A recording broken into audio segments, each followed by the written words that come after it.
Hello everyone and welcome back to the Gene Shorts channel. Today we are covering one of, if not the best analog horror series on YouTube still going today, Vita Carnis. Vita Carnis is very unique in that it has all of the hallmarks of YouTube analog horror that you could think of, your Uncanny Valley, informational videos, IRL videos, animated installments, practical visual effects, all of it, and that is exactly why I think this is the best series on YouTube, is you can find all of these tropes across analog horror, but almost none of them check every single box quite like Vita Carnis does, and do it exceptionally well at that. This series is also just genuinely scary when it wants to be. Like, Uncanny Valley stuff and mimic type stuff is so overplayed at this point. When I first started watching the series, I really wasn't expecting much, but I was wrong. There's such a cool spin on all of these tropes, and I'm pretty sure my fists were clenched in fear for about half of these videos. This, combined with some of the most unique ideas and especially creature designs that I've ever seen, pushes this into the upper echelon of YouTube horror for me. You guys know I love my body horror as well, and trust me, there's plenty of that. I went back and forth on how I wanted to format this video. I was thinking of covering it in chronological order of information in the series itself, but I decided against it since Darian, the creator of the series, has a provided watch order, so I figured there's no better way to cover it than how the creator intended. The way I'm going to go about this is I'm just going to lay out all the puzzle pieces first, go through each video, talk about the major plot points, cool scares, stuff like that, and then we'll wrap back around and do a bit of a deeper analysis, uncover some of the secrets, and discuss some of my theories. Before we officially get into it, I advise all of you to watch the series first yourself in a dark room at night, instead of watching some schmuck spoil it all for you. Darian made something very awesome here, and he absolutely deserves the first impression. And without further ado, thank you, Darian, for creating something so cool, and thank you to everyone watching for tuning in. Let's dive into Vita Carnis. The first episode in the series is titled Living Meat Research Documentary 1, Intro, and The Crawl. The first thing we see is a warning to anyone watching the documentary without permission, how they will be punished with possible apprehension under federal law for either viewing or distributing this video. Not only that, but they'll face a $500,000 penalty. Seems like a little much. I think we can safely assume that for some reason a large figure, the government, does not want us to be seeing this footage for whatever reason. Then an oldie instrumental rolls in, accompanied by an artificial voice describing how life has survived, thrived, adapted, and evolved on Earth of all shapes and sizes for millions of years. It continues explaining how life can be found in any landscape or biome, no matter how rigorous. That is, until our narrator mentions that only up until very recently things have changed, as drawings of little red creatures appear on an illustration of Earth. He then says that completely new life forms have appeared all around the globe. That entirely changes what we knew about life and evolution itself. He says that this is why National Living Meat Research formed, to study and help inform the public about this new life. We then see a chart which tells us that these life forms exploded onto the scene in 1931 in the midst of the build-up to World War II. The narrator explains that despite speculation, scientists have indicated that these organisms are solely from Earth, yet they don't know much about them or their origins. But here's what we do know. They're made of mainly muscle, organs, and bones, and they heavily resemble mammals without skin, or that are comprised of store-bought raw meat. That just puts such an awesome visual in your head right off the bat. Like, at least for me, when I was first watching the series, this bit instantly hooked me. We then get a title drop when the narrator says that this is why they've been named accordingly as Vita Carnis. Vita Carnis, of course, in English meaning living meat. It continues with what we know about the species, explaining that they're vultures. They consume dead or decaying organic matter of other animals, but most important to this bit is that they do not eat their fellow Carnis. Then he states that Carnis only appear in areas abundant with crawl, which leads us straight into the first creature from the Carnis species we meet. The crawl, aka the Scandir Carnis, translating to climb the meat in Latin, is a growth of meaty tendrils that resembles a vine-like organism, with a dark red coloration. Each tendril contains a variety of veins, arteries, and other vessels that transport nutrients absorbed from the area surrounding it. These nutrients are absorbed from the ends of the tendrils, which have organelles that absorb things like water and sustenance. It absorbs these materials from soil mainly, but it can also obtain energy through photosynthesis hence the darker pigmentation on the smaller branches. We then learn that crawl can be found basically anywhere on Earth, and that it has positively impacted most ecosystems due to its branches decaying and turning into nutrient-rich compost for other plants, as well as it literally being made of flesh, allowing omnivores to also benefit by just eating it. It's then revealed that humanity also utilizes crawl, that is, before we're shown a picture of crawl overtaking an abandoned building. As our narrator begins to say something about its supernatural rate of growth, the audio and visual glitch as a newspaper clip is flashed on the screen. The quality is too poor or blurred to make out anything except for the headline, which reads, "Radio Tower Overgrown with Crawl." The narrator continues his previous sentence, stating that due to its supernatural rate of growth and richness of nutrients, it has been implemented into many farms where it's processed into fertilizer used on crops. It can also be consumed directly by humans, but due to its poor appearance and taste, it's an unpopular dish, to say the least. We then learn one of the most important bits of info yet, and that is crawl can form nodes of meat on its branches that eventually fall off and grow into functioning organisms, which go on to live independently. This process is how most of the creatures related to the Vita Carnis species that we see come to be. Our narrator then concludes the segment explaining that the first of such creatures we'll be discussing are the trimmings, as the familiar little red critter pops back up, before the video cuts off and flashes one more image before ending. This image seemingly being a page from a children's book about a royal family consisting of a king, queen, and prince. Can't make much out here, but there is some stuff talking about how this family wants to use its prowess to discover new lands. These flashing images will recur throughout the series, mainly in Season 1, but like I said, right now I'm not going to delve too deep into them, just laying out the groundworks.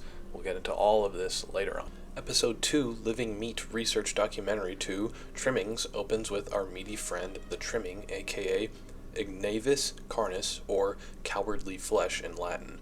We see some more drawings of the little guys as our narrator explains that they commonly look like, remarking that they resemble skinned raccoons with an agape mouth and a diversity of limbs.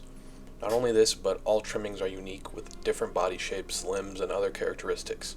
We'll see later on that this is actually a pretty uncommon thing among the Carnis species. They're usually pretty uniform in how they look. Continues saying that they're made mostly of meat tissue and grow to a maximum of 20 centimeters or about 8 inches. Despite trimmings being omnivores and having the capabilities to forage and hunt, we learn that they too are scavengers, with their diet consisting mostly of rotten meat and plants.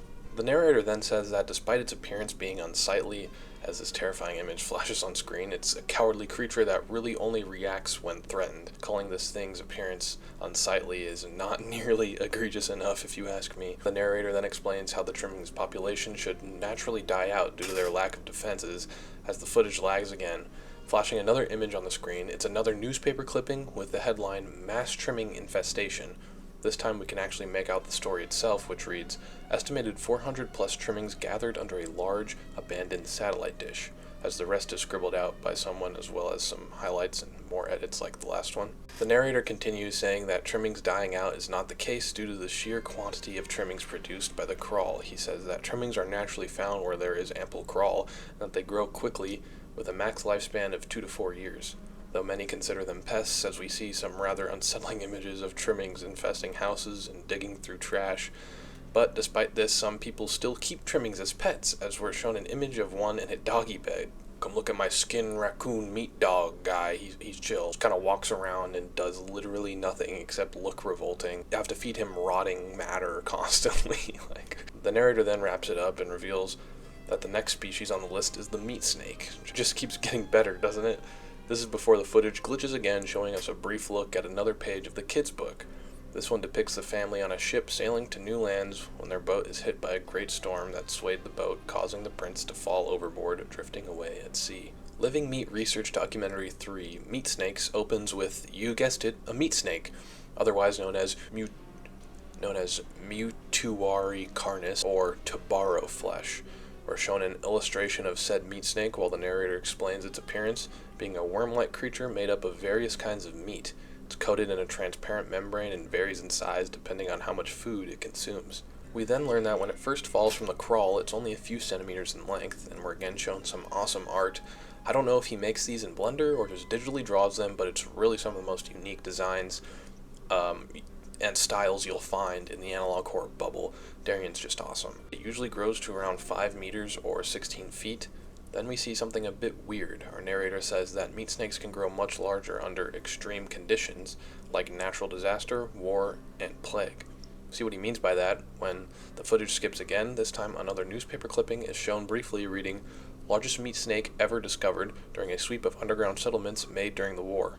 A massive-sized meat snake was discovered stuck inside an underground railroad," I think it says. Some kind of underground tunnel. The beast was measured at a total of 40 meters in length, or 131 feet. For reference, that is about as long as the Ha'penny Bridge in Dublin, Ireland. Imagine being a soldier in the war, they call you to check out this tunnel instead of being in the front lines, and you encounter a 130-foot long slug made of raw meat. Though the meat snake itself might not be the scariest part of this encounter, as the article continues, we see a highlighted section that says, "It is believed that bodies gathered during the war were fed to the creature, causing it to reach the unbelievable size," as most of the rest of the article is redacted, outside of 2 words: cult activity. The narrator continues on explaining that meat snakes, like trimmings, only eat dead animals, except they are actually incapable of consuming a living, healthy organism. Similar to a python, the meat snake swallow its food whole. Then things like ligaments and skin are broken down by chemicals, but the flesh and bones are preserved until they can be added onto the length of the snake. We also learn that some parts are discarded, like skulls, pelvises, hair, and fingernails, though the meat snake can actually use the skull of its meal as its own, meaning every meat snake has its own unique skull, and it can even swap skulls during its lifespan. Okay, the narrator explains that it has no natural predators and is immune to all diseases due to the chemicals it carries for digestion, meaning the only way that a meat snake can die is through starvation, burning, or the complete destruction of the snake's membrane coating. Then we learn that the meat snake is the only member of the Carnis that can reproduce, and that's accompanied by this lovely image. The meat snake reproduces through mitosis, which is the process of cell division where a cell divides itself into 2 genetically identical cells. So, when the meat snake is big enough, it essentially splits itself in 2 and goes on its merry way. I'm just happy we didn't get a description of a meat snake reproducing the traditional way. Meat snakes live in moderate temperature areas and reside where the most corpses are. As the narrator puts it, "Where there's death, there are meat snakes." It's perfect.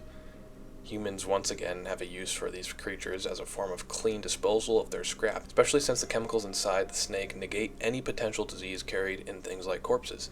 We see this in action in butcheries, roadkill disposal, body disposal during the war, and zoos. In this next part, the narrator explains that they're very tame and docile, only reacting after being provoked, as they flash a picture of a meat snake that I would not describe as tame.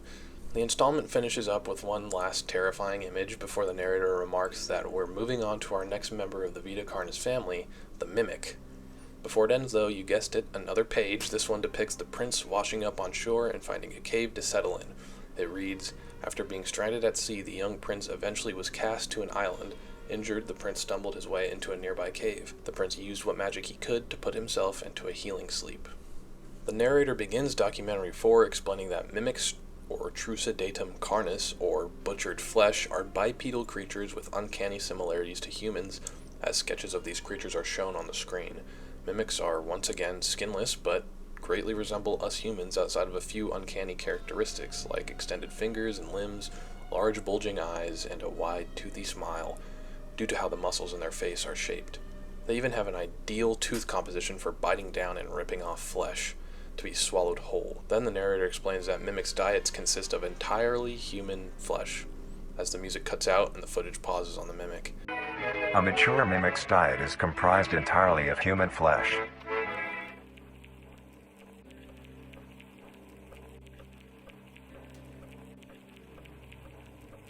Such a small addition, but so good. This kind of stuff is what differentiates the good series to the great ones, in my opinion. The mimic's life is broken up into 3 stages. When it first separates from the crawl, starting as a small, skinny creature that hunts small animals, progressing to larger ones as it grows, until it becomes an adult, which is what the narrator discussed in the beginning of the video, except now its hunting style is a bit more complex.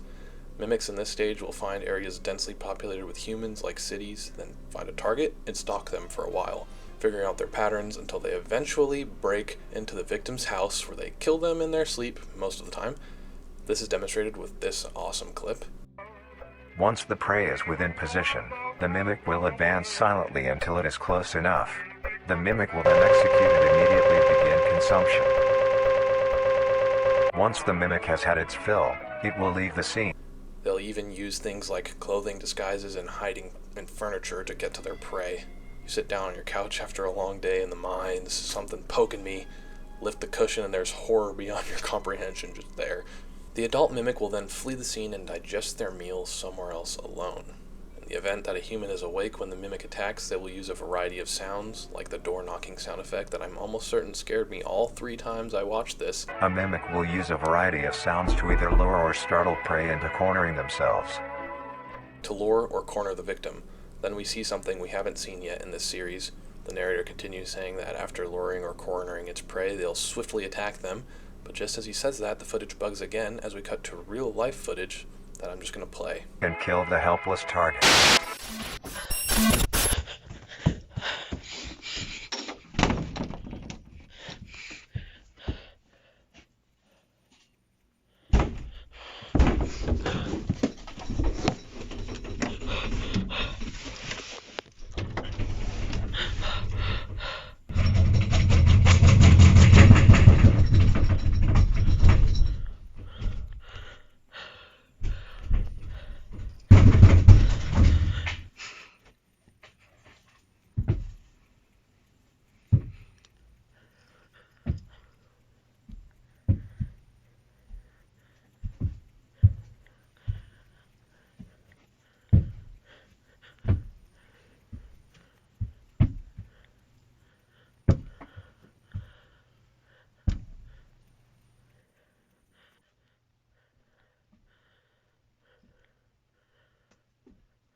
What a just amazingly dreadful shot.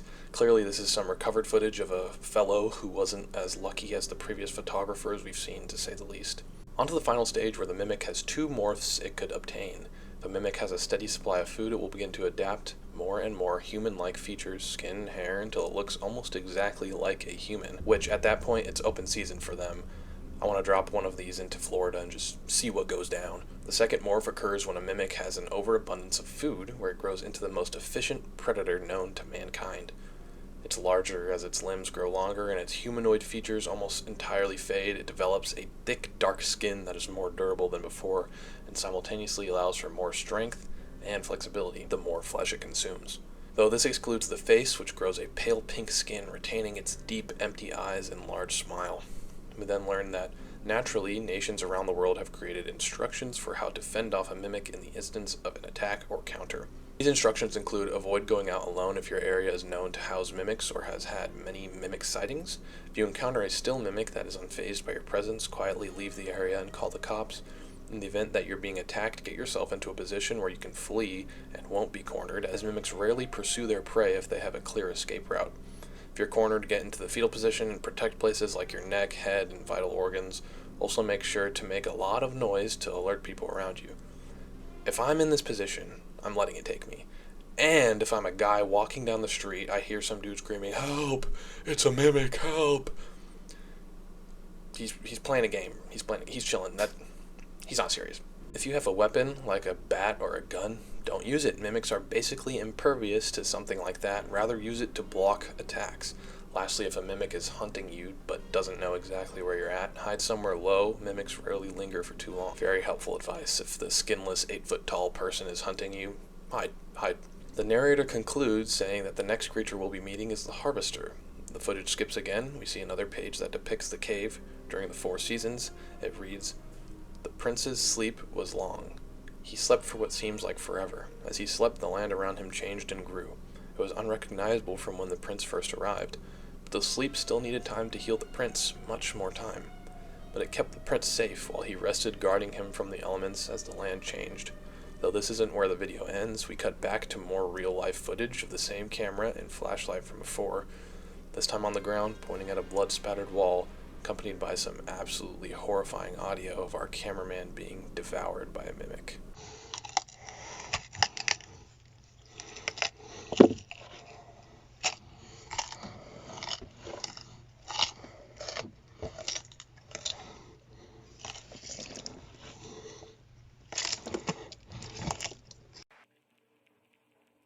Living Meat Research Documentary 5 opens with the narrator introducing our next creature, the Harvester, or Congregentur Carnis, gathering of the flesh.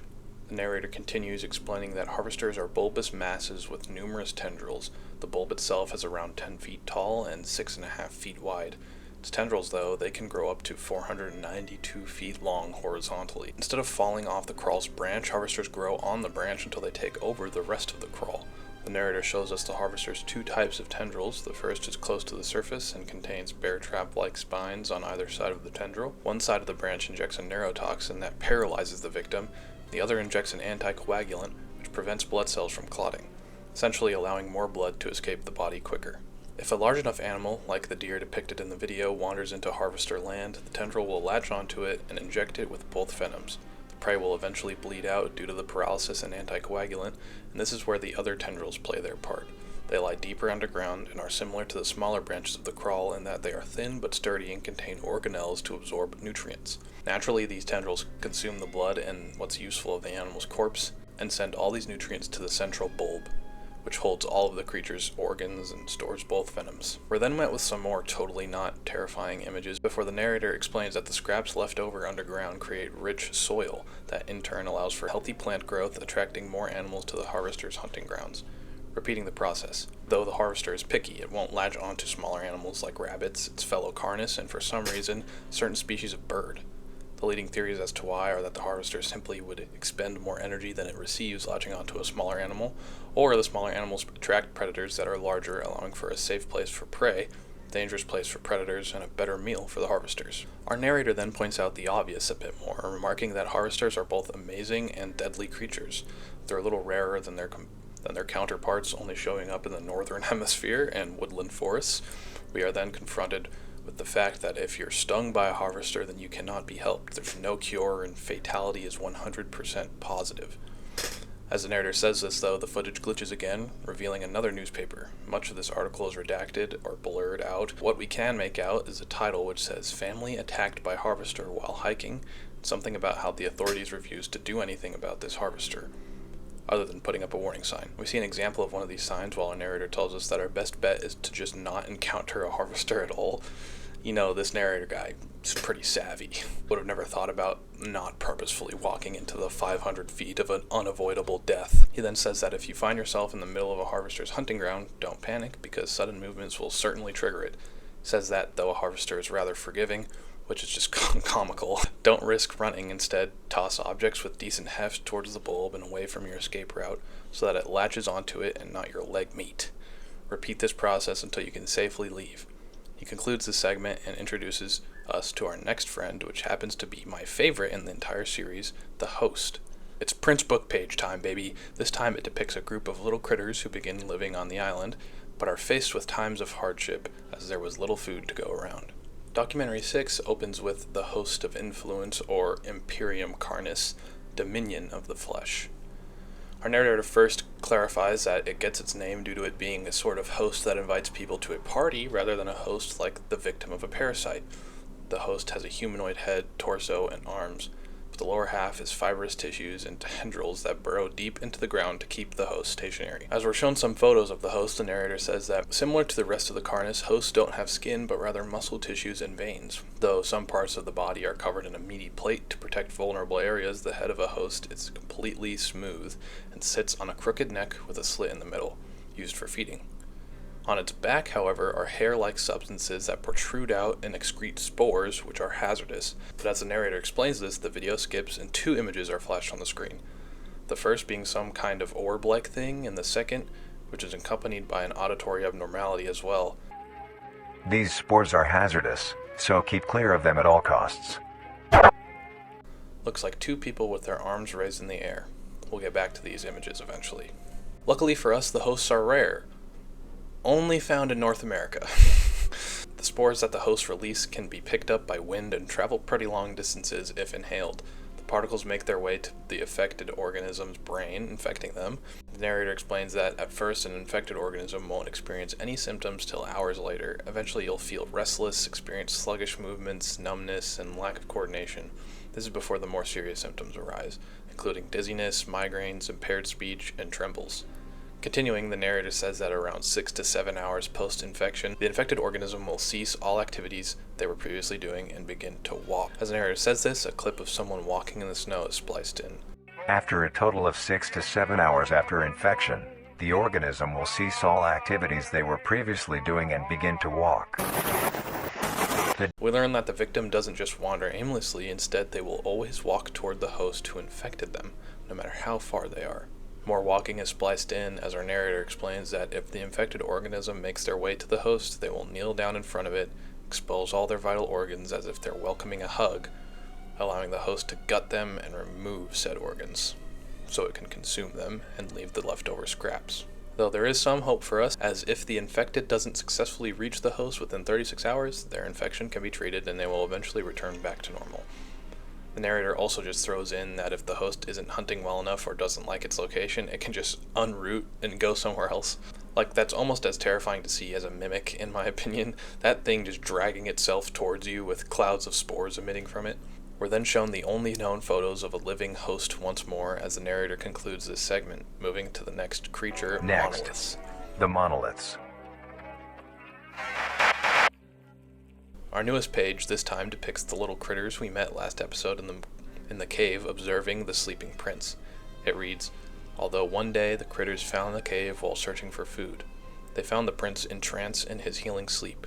The critters were so awestruck and enchanted by the prince's magic." Living Meat Research Documentary 7, Monoliths, or Coelum Carnis, Latin for Heaven of the Meat. Awesome. Begins with our narrator dropping some bombshells, saying that the monoliths didn't show up until June of 1972, around 40 years after its Carnis brethren. The narrator continues explaining that they showed up in and only lived in the area of, as we see a red blip on the map before the audio is redacted. Only showing up in June of 1972, in the area of... Just to avoid confusion, I'm going to reveal something now that technically isn't confirmed till a bit later, but you could easily infer, and that is this red blip is on an island that seemingly does not exist in real life. There are only 7 of these monoliths, and they're all located in a circular position about 1.5 kilometers or 0.9 miles in diameter. The narrator then says that they surround something or somewhere before the audio is redacted again. So it seems that even though these tapes have clearly been confiscated by the law or government or something, even they don't want the information about where the monoliths are and what they surround to be revealed to people within their space. We're shown some sketches as the narrator remarks that monoliths are titanic beings measuring at 120 meters or around 400 feet in height. Each monolith has 2 thick legs that connect to and embed into the ground, and the creature itself is composed of many meaty strands that are tightly woven together to form the gargantuan structure. The strands end at the neck, where they connect to a mass of hardened flesh in the shape of an upside-down triangle with a hole in the middle. On either side of the monolith are long rope-like appendages that just barely reach the ground. Then we learn what we've all been waiting for. What do they do? Well, nothing. The narrator explains that they simply stand there, and that the only activity the monoliths have ever done was before the audio is once again redacted. The only activity documented that the monoliths have done was in... We return from the bleep, and the narrator says that during this period they were very aggressive before he's censored again. He cuts in and out, but we can make out that he's talking about a group of people that were making their way to a city. The narrator returns. He says that the group had passed a monolith when it bellowed a deep roar and swung its appendages at them, wiping them out. Military vehicles were dispatched to the monolith, but this time it roared again and released an EMP blast. That's just unfair. The narrator remarks that rockets were fired at it and struck the creature. As the footage glitches, cutting to a video of assumedly the attack from a distance, it almost sounds like a whale call. Long-distance rockets were fired and struck the creature.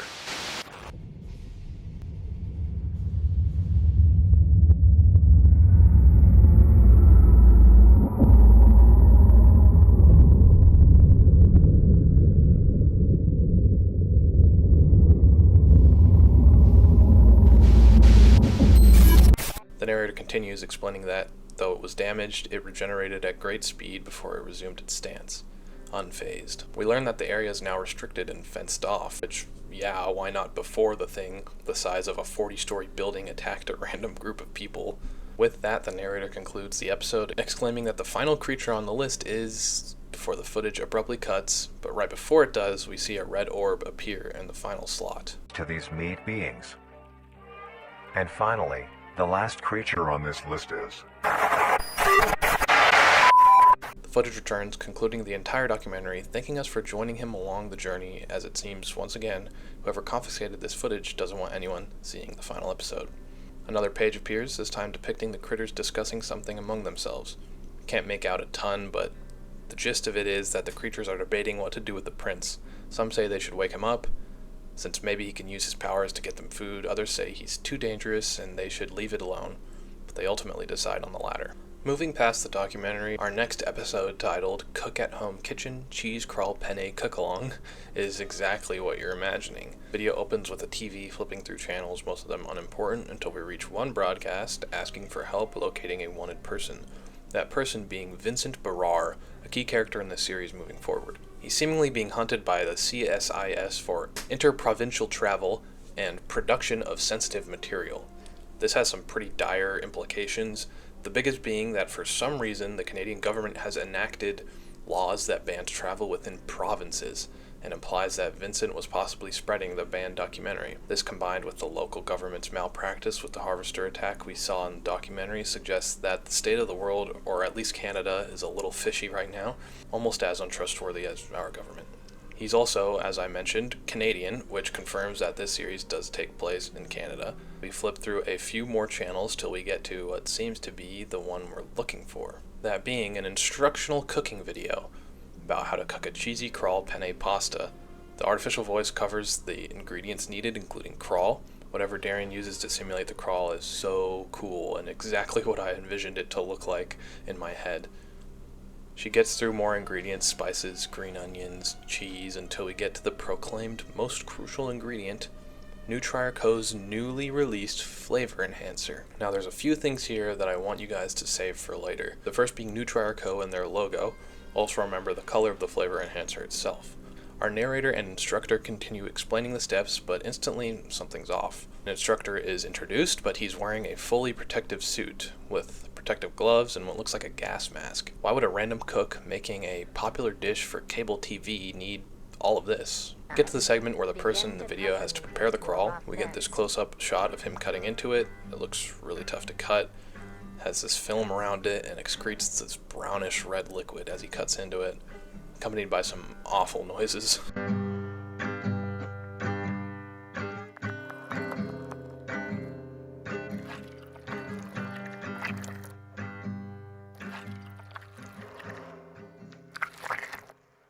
Just awesome practical effects that you don't see often in these YouTube series. The most disturbing part of this video is that this guy cuts up the crawl and it leaves so much of that disgusting juice all over the cutting board, and then he just proceeds to prepare everything else on the same cutting board without cleaning it. He continues preparing the rest of the food, cutting the onions, searing the crawl, cooking the pasta, and let me tell you, it's coming together alright. I'm talking all this smack about the crawl, but my big ass would eat that for show. The cook combines everything until we get to the step of adding the flavor enhancer, at which point the music begins to distort briefly before returning back to normal. Celsius, or else the enhancer will not work. Our narrator then remarks that you should wait for your food to cool to below 60 degrees Celsius or 140 degrees Fahrenheit, or else the flavor enhancer will not work. The instructor begins to apply a ton of the flavor enhancer as the screen fades out until the TV seemingly turns off. It's not hard to decipher that this program is placing a heavy emphasis on the usage of flavor enhancer, and lots of it. But static engulfs the screen, getting louder and louder as that familiar logo slowly fades in. Surrounded by some sticky notes, the only one we can make out says, "Who are they?" Now, we may be done with the documentary, but we're not quite done with the pages. This new one appears after the logo fades out, this time depicting the critters feeding the prince in his slumber. It reads, "Although the other critters ignored the rest of their fellow kind, instead they secretly visited the slumbering visitor. They snuck what little food they had and carefully fed it to the prince, greatly hastening their recovery." The next episode, titled Guide to Owning a Pet Trimming, opens with a broadcast talking about the importance of family pets, and how a trimming could be an interesting alternative to, say, a dog or a cat. Again, we see some awesome practical effects and puppets here as the narrator explains that the purpose of this broadcast is to teach trimming owners how to care for their new friend. She continues saying that the first thing to keep in mind is the temperature of your home and that trimmings can withstand relatively extreme temperatures on either end, but you should keep your home at around room temp or a little cooler. She then teaches us how to create a nest for the trimming as well as what to feed them. We learn that they aren't very picky and will eat really anything, as the person in the video gives Angelica a banana peel and some eggshells, and later dry cat or dog food. She says that trimmings are nocturnal and make lots of noise as this comforting audio is played. Trimmings are nocturnal and make plenty of noise.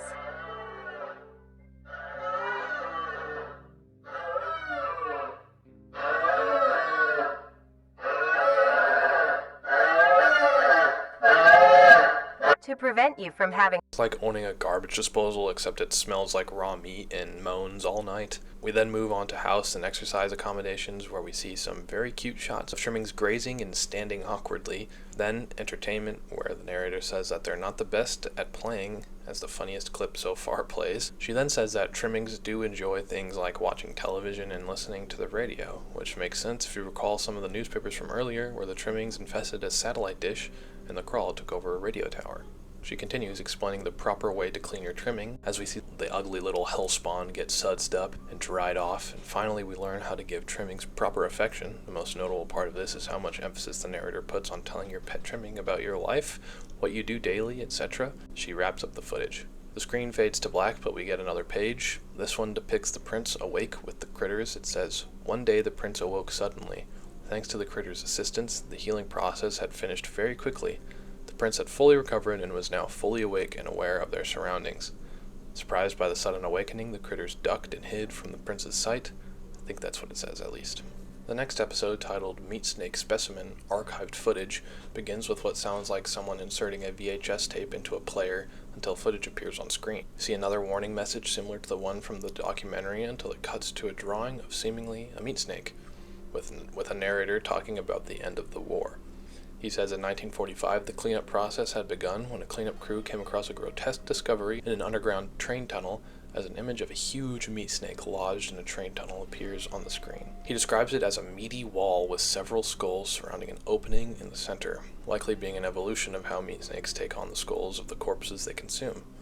More images of the meat snake fade in and out as the narrator says that it blocked the entire tunnel, but also that there were many strange things with the creature outside of the obvious. For starters, the meat snake was a deep maroon, which, if you recall the documentary, they said that the average meat snake is a bright reddish brown. We get a close-up of the skulls as they seem to be acting as teeth in the center of the snake. The narrator continues, saying that it also barely moved. Though an average meat snake doesn't move much and are very sluggish, this one lacked even the most basic of motor functions, acting as almost a plant, completely stationary with minor movements here and there. The narrator even says that one could assume that it was dead. He explains that this could be because the meat snake was essentially stuck and had to conserve as much energy as possible by staying completely still, though he poses the questions: how did it get there, and how long had it been there, given it had visible weathering suggesting it had been there for a while. He then explains that another cleanup crew found the other end of the tunnel, where they found a huge pile of as the footage cuts out for a second. Who found the other end of the tunnel. They followed it until it met with the other end of the meat snake. Alongside it was a huge pile of Though right before it cuts out, we see a brief frame of an image, that image being a mound of human bones, licked clean. Safe to say the narrator was about to say corpses. The footage returns and the narrator says that the meat snake's skin also displayed remarkable resilience, having taken multiple days of cutting at it to be able to obtain a sample. Then we see an image of the specimen's skin versus a normal meat snake's, as we learn that it resisted extreme heat and cold, and even high doses of radiation. Now, what does this remind you of?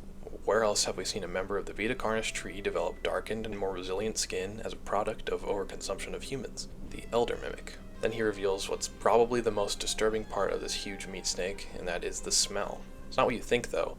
As we know, a normal meat snake smells of rotting and decomposing flesh, but the narrator says that this one actually emits a pleasant smell, that of cooking scrambled eggs.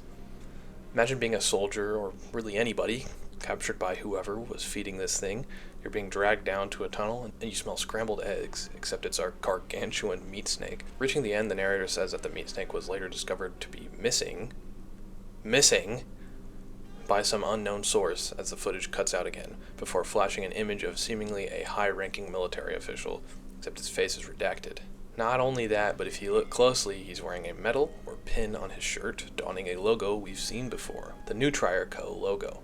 The footage comes back momentarily, showing the same drawing from the beginning, with the narrator saying that how the meat snake grew to be that big was discovered to be but the footage cuts off before we can hear it. Now, if you'll recall the newspaper clip from episode 3 of the documentary, this is obviously talking about that. But beyond that, in the clip we saw the cult activity was involved. So we can assume that the narrator was likely about to claim that the meat snake got to that size due to the cult. And we can assume that they were likely behind the humongous tunnel-sized meat snake going missing. And I'll just add that there's some cult activity. They flashed a military officer with the new Trico logo. Some food for thought. Now let's not get too ahead of ourselves here, because we got another storybook page. This one depicts the prince and a critter making first contact and reads, "One of the critters built up the courage to meet the now awake stranger. They crawled to the prince's side and extended their hand in friendship. The prince reached back, and together they had formed the bond that will change their fate." A bit of an ominous ending. Mimic Defense instructional tape opens with an emergency alert and a very anxiety-inducing alarm.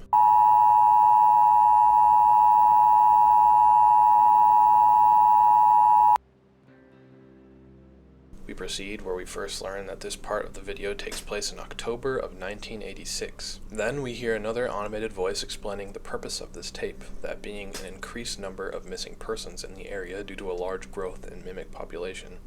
So the government of Canada is releasing this instructional tape to teach us how to defend ourselves. He then explains a lot of stuff we already know thanks to the documentary, how they stalk, when they strike, and what they eat, etc. But he mentions how mimics will hide in furniture to catch their prey by surprise, prompting these images to pop up, which I have a lot of questions about. So either this is a recreation of what they can do, which maybe it looks pretty real, or this is real and the photographer is just almost certainly dead. This also shows us just how much mimics can contort their body to squeeze into places. From what we've seen, they seem to be considerably larger than average humans, so fitting that into an ottoman is crazy and terrifying. We get some more drawings of mimics doing things like using their contortion to make themselves look bigger and using clothes to disguise themselves, until we get to one of the more unsettling parts thus far. The narrator explains how it can be tough to discern if a morphed mimic is a human or not, as just disgusting drawings are displayed, and I mean that in the best way possible. And the tape skips for a second, flashing a more corrupt version of the drawings with the word abbreviatus written below it. Abbreviatus is the Latin term for shortening something, similar to abbreviating something, so I think the images we're seeing are of mimics who are in a sort of in-between state of a regular adult mimic and a more humanoid one, since that's what the narrator is talking about here, but for some reason their transformation was cut short. Maybe they ran out of food or was injured, hence abbreviatus. Their transformation was shortened or abbreviated. The narrator remarks that you should look for large bulbous eyes, flat noses, wide mouths, and an uncanny smile. Clammy skin, or if you can't see their face, look for their appendages. Do they have long fingernail-less fingers? Is their walking pattern unusual due to the anatomy of a mimic's long and hunched legs? Next, he explains what to do if you're face-to-face with a mimic.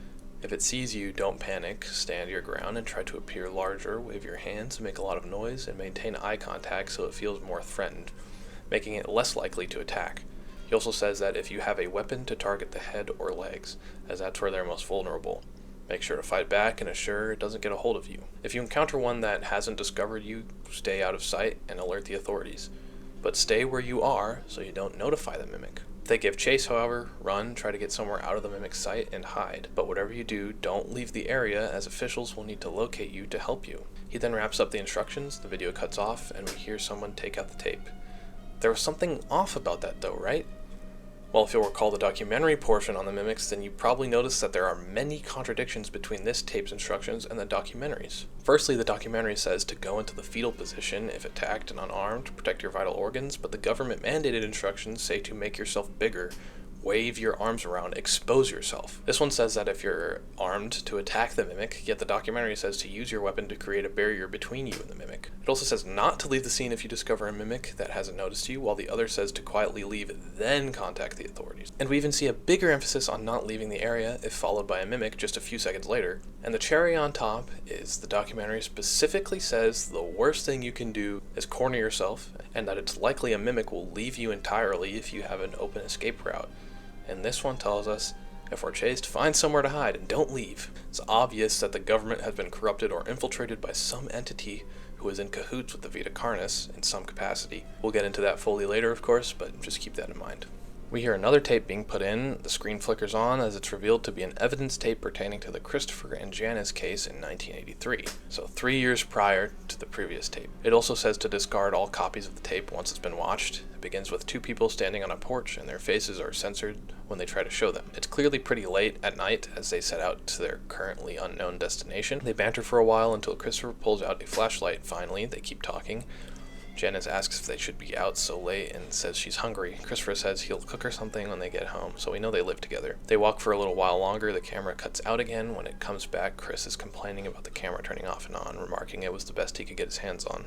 It cuts off a few more times until our duo makes their way off of the sidewalk and into a wooded, greener area. Christopher also mentions that it's not his fault this guy lives in a dump and that they're almost there. So now we know they're at the very least visiting someone's property late at night for whatever reason. They continue talking. He says he hopes there's more lights where they're going and questions if people even still live in the area. He continues saying it was just one guy, so why would they get rid of everything? So it seems like something happened to some guy, prompting the local government or something like that to clear out the area completely, and now they're heading to his property. There's another minute or so of them walking and chatting until we get to what we're looking for. Janice asks what they're even doing out there, to which our cameraman responds saying that they supposedly found a corpse out here and that it was a pretty grotesque scene, to the point where they even had to get rid of his trailer, and the authorities wouldn't let anybody nearby, causing it to become a bit of a conspiracy. He continues saying that they're filming something about that and that he hopes he gets a good mark for it. So it seems he's filming something for a class pertaining to the murder or death of this aforementioned guy. Christopher says they're getting close before the camera cuts out a bit more, followed by more walking deeper into the foliage. Eventually the duo is back on the road. Janice asks if he even knows where they're going. Chris assures her that they're almost there and that it's literally up there as he points into the void. Janice reluctantly says okay before repeating that she's hungry again, prompting them to banter more. Chris says it'll be 5 minutes and that they just need to get to the trailer park as the camera turns off again. It comes back to Chris exclaiming that they're there. It cuts off again before returning with Chris saying he found the path and it's all good. There's more walking and more shots of Chris surveying the woods surrounding him.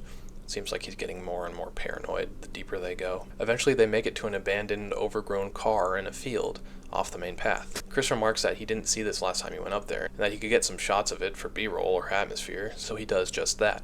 They return to the path and keep walking. The camera turns on and off a few times until they finally get to their destination. Christopher says this is where everyone was last time he was there, but now it's desolate. He remarks that there's barely any buildings in sight, replying that there were last time. Something bad had to have happened, to say the least. He gets to his exact spot and gives Janice the camera and the light. Chris pulls some note cards out of his pocket, still censored, but as he begins to speak, the audio is muffled and text appears on the screen reading, "Confidential."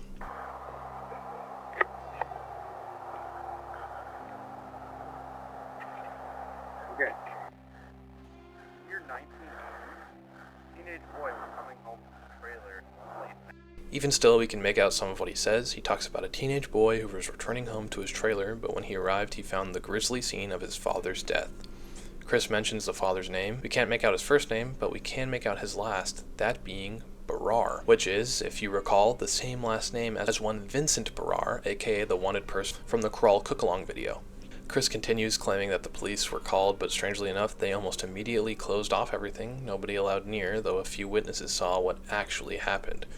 The police were reportedly acting very weird, giving out little to no information and pushing everyone away. Eventually, information was released to the public, except they chalked it up to a suicide. Despite that, the trailer and basically all of the residents nearby moved away shortly after. Chris says that even though the police said it was a suicide, witnesses that saw the scene claimed it was much too grisly to be that.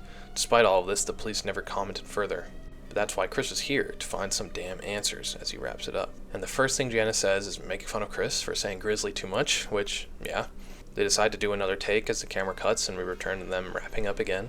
When they realize she didn't actually record that take by accident, the camera turns off once more, with Chris complaining about only having 30 minutes of film, yet Janice still screwed it up. But they eventually make up, they chat some more. Chris says it's pretty scary out, and that back there was the perfect time for a serial killer to jump out and grab them. Janice tells him to cut it out, but she's met with silence. She keeps calling his name, but he's still unresponsive. I understand. Yeah, 'cause like back there was the perfect time for a serial killer to just jump out and grab us, you know? Cut it out. It's scary enough as is. Chris? Chris? Chris? Where are you? Chris! Come on! This isn't funny! Chris! Her voice gets more and more urgent, pleading that it isn't funny. Still no reply. Eventually she decides he's playing a prank and says she's going home without him. We see her walking for a while, looking around anxiously until she stops again, telling him this isn't funny when she pans up to see this. Chris? What are you doing? Chris, this isn't funny.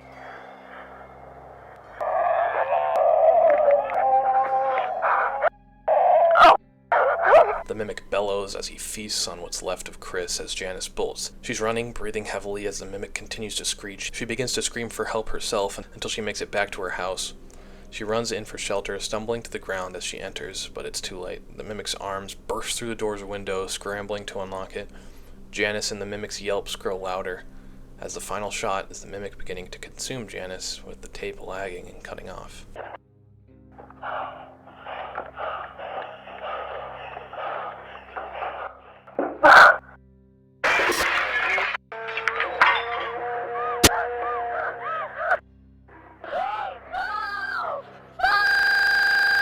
We hear someone remove the tape as another storybook page flashes, this time depicting the critters and the prince taking in a sunrise together. It reads, "The critters lead the prince out of the cave up to the top of the hill the prince had laid buried under, and showed them the forest. This is our home, full of wonder and beauty, although the forest struggles to provide for all of us critters, and we are facing disaster.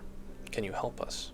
Alright, just to quickly recap, Christopher and Janice are doing a sort of documentary for school about the suspicious investigation into the murder of a man, who I'm going to call Mr. Barrar to avoid confusion, who the police say killed himself but almost certainly didn't. This guy just happens to be closely related to a man who was wanted by the CSIS, Vincent Barrar, as of 1986. So given the tape we just watched takes place in 83, we can assume that they are different Barrars. This leads to both Christopher and Janice being hunted and killed by a mimic in the area, which suggests that Mr. Barrar was also killed by that same mimic. This would explain the scene of his death being very grotesque, and would also explain why all the people who actually saw and knew what happened to him left the area immediately. Okay, you got all that? Good. The next episode, Species Anomaly Report, opens with someone typing up a log about an abnormality report pertaining to a harvester. Apparently there was a notable population density shift in harvesters from August 1st of 1989 to October 1st of 1989, around 3 years ahead of the last point in the timeline this far. We then see a map that displays the charted population of harvesters' location on a monthly basis.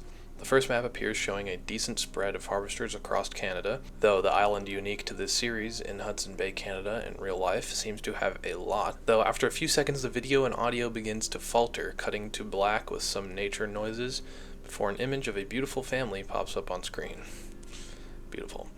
The photo disappears as the nature noises return, accompanied by a blurry photo of a few people walking on a trail path, as well as some unintelligible conversation and faint giggling.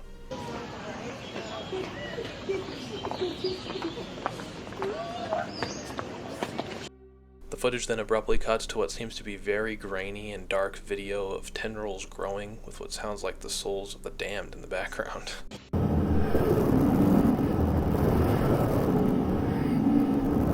We cut back to another blurry photo of the same two people in the woods, but it looks like one of them is going deeper into the foliage before the map of August 1st comes back with more distorted audio.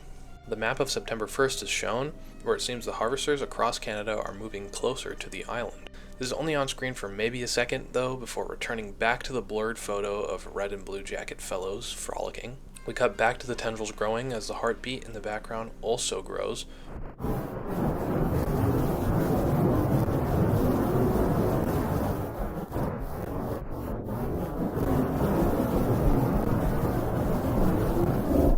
Eventually we cut to a black screen, the heartbeat still present, accompanied by sounds of someone walking through leaves, crunching and crackling. Suddenly we hear a loud clamp, followed by the distorted screams of a child.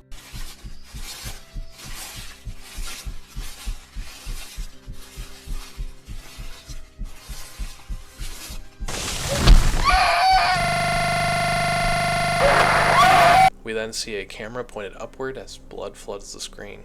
The child screams and distortion grows louder, cuts to a skull basically unrecognizable as what's left of its flesh and skin melt away.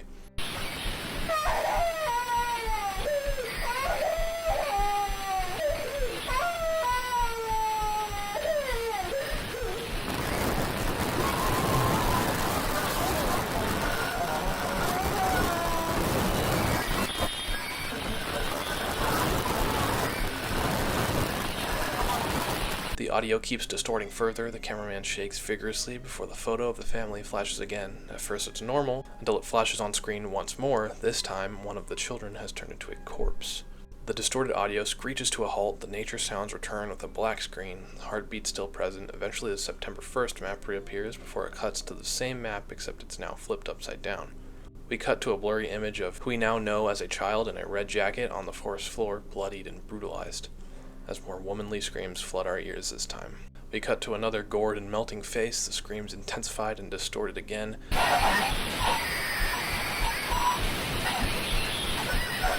Before the family photo returns. This time the mother has taken a haunting form, as another camera shot with blood filling the screen fades into the background. We hear the sounds of sirens, the mangled audio still piercing before the tape cuts off. We do get another storybook page, this time depicting the prince using his magical powers to the awe of the critters.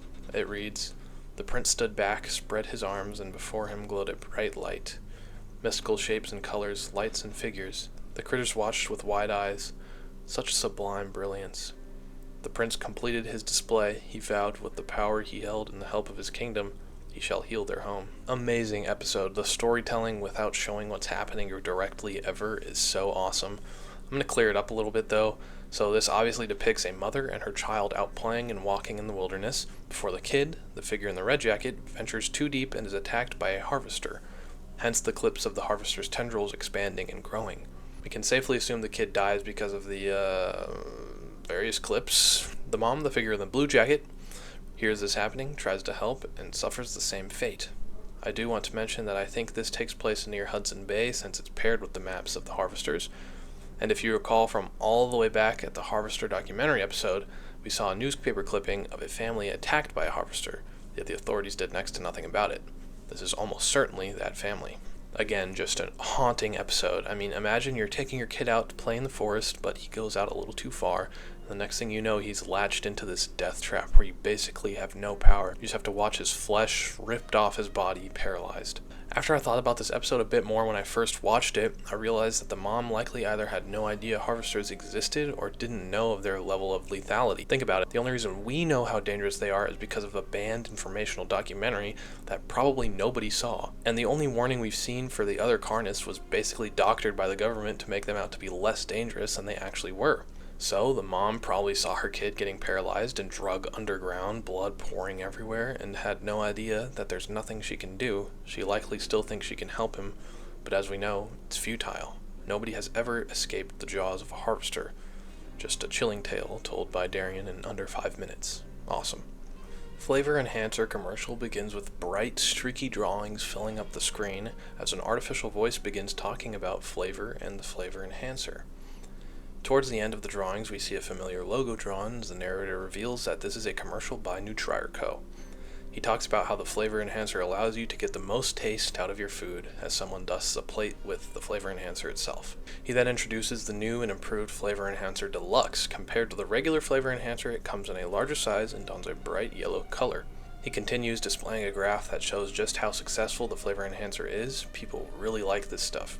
The narrator wraps up this segment, remarking that the Flavor Enhancer is on shelves now, ready for everyone to enjoy, but we see the stipulation that we saw in the Crawl Cook-Along video in the bottom left-hand corner, reinforcing that if you want optimal flavor, use the Flavor Enhancer below 60 degrees Celsius. The NutrireCo logo pops up again as the narrator exclaims their motto, NutrireCo, experience true flavor.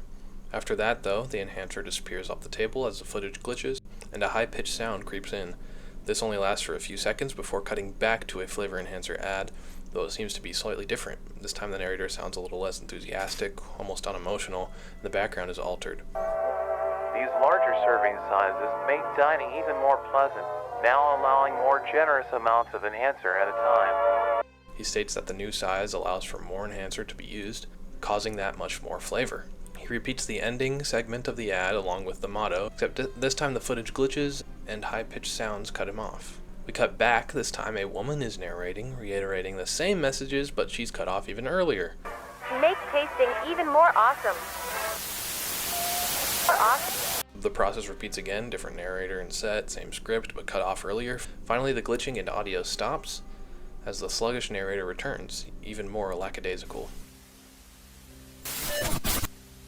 Flavor Enhancer Deluxe. required for all meals. Instead of a full meal in front of us, it's a singular slice of bread being dusted by the enhancer. The narrator says that flavor enhancer is required for all meals, no matter how small. Just keep adding more. It's crucial to your everyday nutrition. The bread disappears as we cut to various clips of the enhancer disappearing and reappearing at all the different sets that we've seen in the ad. All the narrator's voices creep in at the same time, some whispering, some in a deeper tone,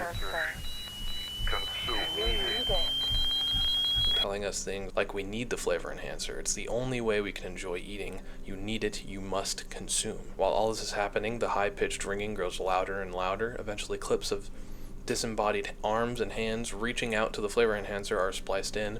At one point, the enhancer disappears, and it's only that haunting logo, now available and buy now, flashes on the screen in the background, as well as a photo of a mound of the enhancer on a plate. The voices ringing, flashing, grow more intense every second. The NutriCo logo begins to fade in increasingly in the background until the ad cuts off for good.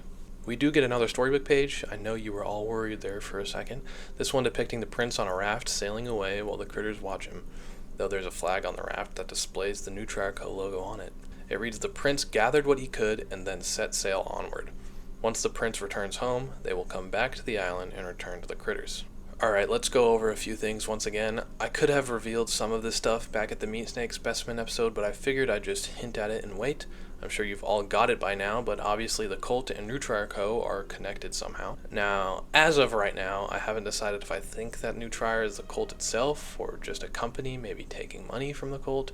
Probably the former, though. There's one other thing I want to mention here. Some of you might have come to this conclusion on your own, but the flavor enhancer, obviously fishy to say the least, is actually spores from the host of influence. This explains a lot of things, like why it needs to be served at under 60 degrees Celsius or 150 degrees Fahrenheit, because that is the temperature at which spores die, so their controlling properties would be useless. It also explains why basically everyone is addicted to it, and if you remember in the Crawl Cook-Along, the cook was wearing the hazmat suit and gas mask, which explains that too. Also, really quick, wanted to point out one other little hint at the enhancer being host spores. The series up to this point follows the same pattern as the documentary: Crawl, Trimmings, Meat Snake, Mimic, Harvester, Host, and as we'll get to, Monolith. And since the documentary, we've done the Crawl, Cook-Along, the Trimming Pet Instructions, the Meat Snake Specimen Report, the Mimic Defense Tape, the Harvester Species Anomaly Report, and now the flavor enhancer ad, aka the host's installment. This next installment to uncover documents is still considered an episode, even though it is the first of a few unlisted videos that can be found in the description of other videos. This one is in the description of the previous video, flavor enhancer commercial. For the most part, they're just supplementary to the story, except for this one, but we'll still cover them since they're cool. It begins with a black and white version of the flavor enhancer promotional poster before cutting to some ants crawling around on the ground. We then see some B-roll of the enhancer that we see in the commercial. It then cuts to more ant footage. We then see a paper ad for the flavor enhancer. New Flavor Enhancer Deluxe, newly rebranded product from NutriCo, is an instant hit with record sales.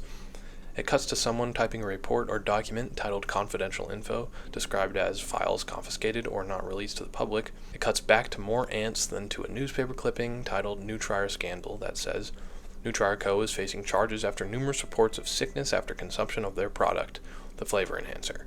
Only statements made from the company so far are dismissing any issues and that their product is safe to consume. We flip back to the black and white poster. This time it zooms into the Nutri logo.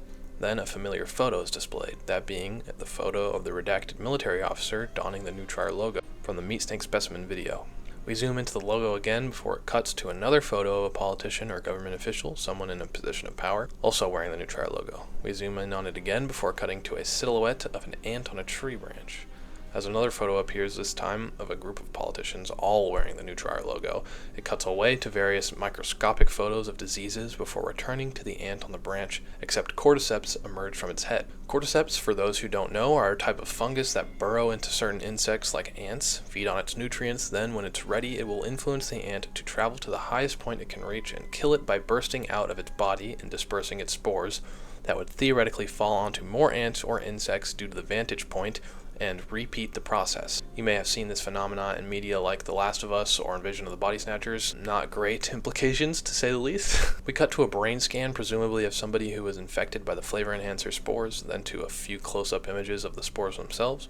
What I like about the spores in the close-ups is that it looks like each spore has little tendrils like most of the Carnis. We're then shown another newspaper clip, this one introducing a new player into the series. Carcass conflicts with national agencies and says, "The private organization of Containment and Research Consult Association Society has been experiencing backlash from government agencies about cooperation and violation of newly introduced policies of," and the rest is redacted. The episode ends with someone typing up a new log titled, "Message to Carcass," before concluding. So obviously this builds on the spores and flavor enhancer, the ant imagery being direct symbolism to the host's spores paired with more shots of the enhancer, though the episode does give us a lot more than that, namely pertaining to Neutrier and the cult.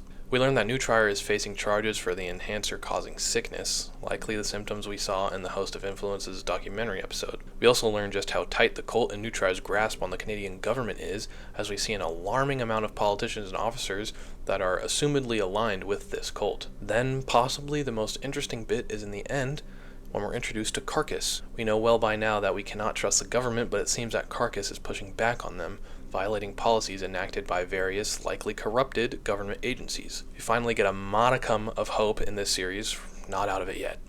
The next episode, Message, begins with a tape menu that's dated at December 30th, 1990. This is now the new latest point in our timeline so far. Just for reference, this takes place in 1990, the increased harvester population density occurs in 89, the Mimic Defense tape takes place in 86, and the Chris and Janice tape takes place in 83. The tape begins with a shot of a monolith and a David Attenborough-esque narrator talking about said monoliths. This doesn't last long, however, before we cut to the message to Carcass that we saw at the end of the previous episode, except Carcass's logo has also appeared on the screen. We return to the monolith documentary as the narrator continues to talk about the monolith's anatomy and behaviors. He explains how its tendrils burrow underground and all connect in a grand mycelial network before the tape glitches, cutting back to the message to Carcass. This time the logo is still there, except now a distorted voice speaks, kind of like the anonymous voice, clearly trying to hide their identity. He says they might be confused as to why they've received this package, that it was left to them because they share a common goal.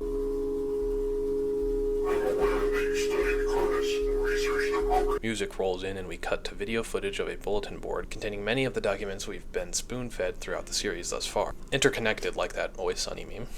The narrator continues, he says that he knows Carcass studies the Carnis, and he also knows that they've received backlash for it. He remarks that something isn't as it seems, and Carcass knows it too, like the unexplained phenomena, but as he says this, we see some new documents. The first one titled "Scientist Found Dead" and reads, "Computer scientist was found dead in his trailer by his son late at night. Officials investigating the scene believed it to be suicide." This obviously refers to the story from the Chris and Janice tape about Dr. Barrar, who was actually killed by a mimic, and as we know is related to Vincent Barrar in some way, likely his son, as they mentioned. Speaking of Chris and Janice, the man filming this seems to have found their last names, Chris and Janice Grady. The narrator continues talking about the things connected to Carnis, unexplained phenomena, countless casualties, missing persons, fatalities. As he lists these out, the footage cuts to the mimic from the Grady video and the shot of the blood spattered on the wall. The narrator continues, he says that despite all this, no proper action has been enacted, and there's been a notable silence for all of these affairs. We cut to a shot of the family picture, except it's just the mother and son who were killed by the harvester. An illustration of the harvester's migration map is there too, along with the article pertaining to the mother and son's death.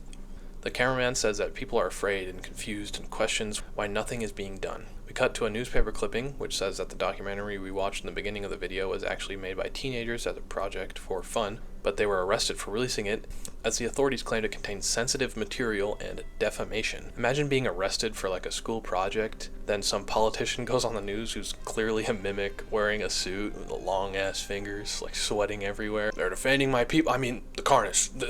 He's lying." It also says that they haven't arrested all the suspects. The camera pans down to images of politicians and officials with the Neutrier logo, as we know, either a part of the cult or they could even possibly be evolved mimics who've been granted high-ranking positions through the cult.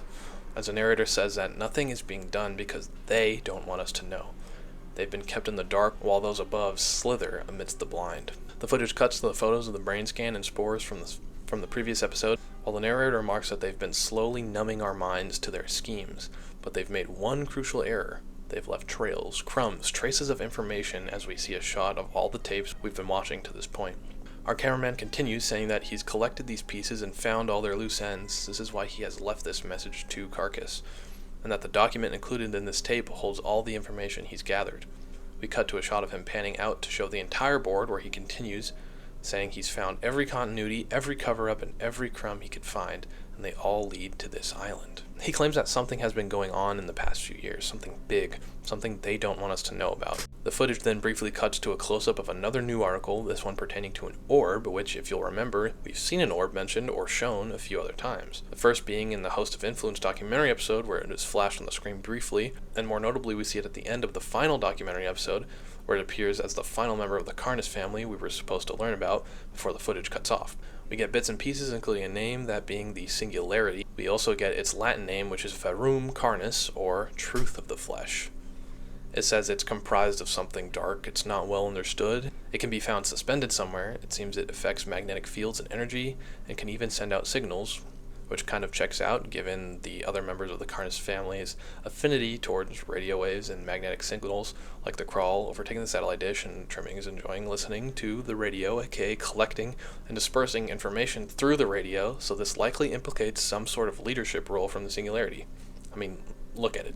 The narrator wraps up the message as the footage cuts back to the Carcass logo. He says this is where they come in. He doesn't have the power to change things, but Carcass does.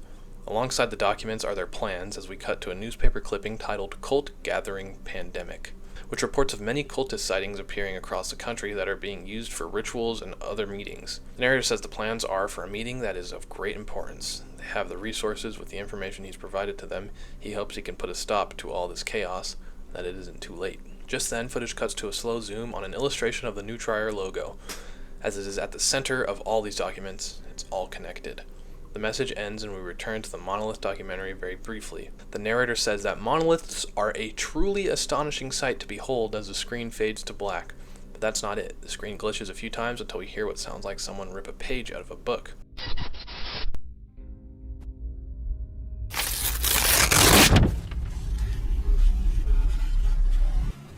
We're then shown the aftermath of the ripped out page before the episode truly ends.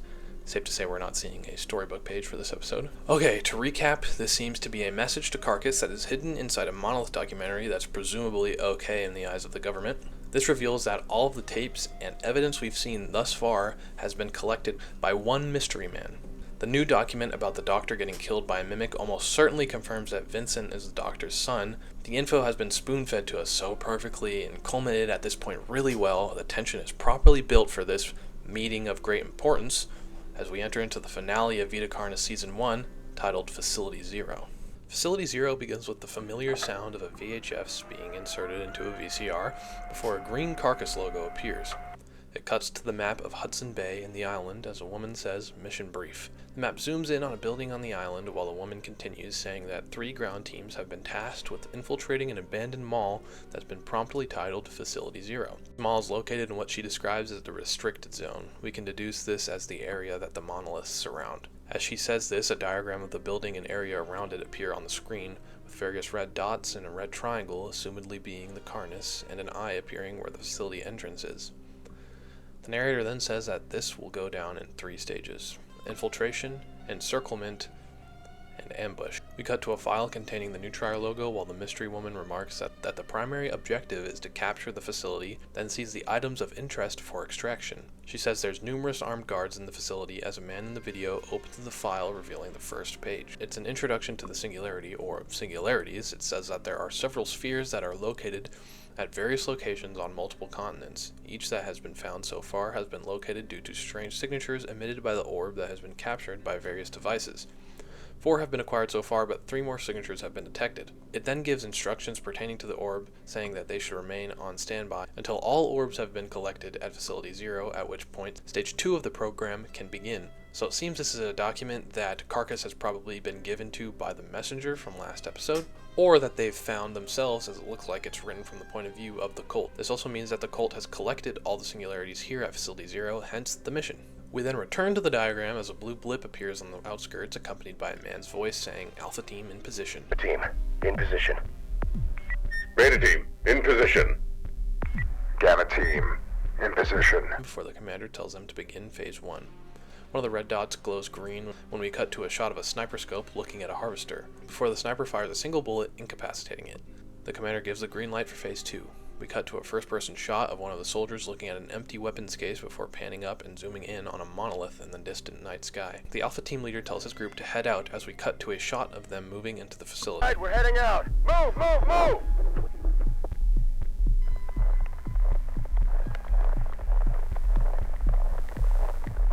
A soldier looks over to the dead harvester and keeps moving. We return to the diagram. It depicts the three groups moving closer to the border before cutting back to the soldier POV.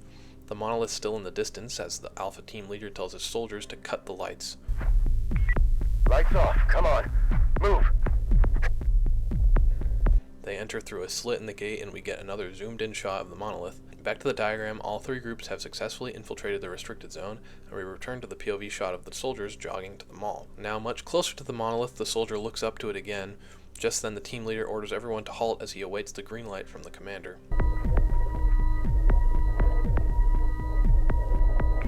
In position, awaiting green light. The tape then cuts to various different CCTV camera shots from inside the mall, FNAF style, until we get to a shot of the escalators and hear what sounds like one of the guards being choked out.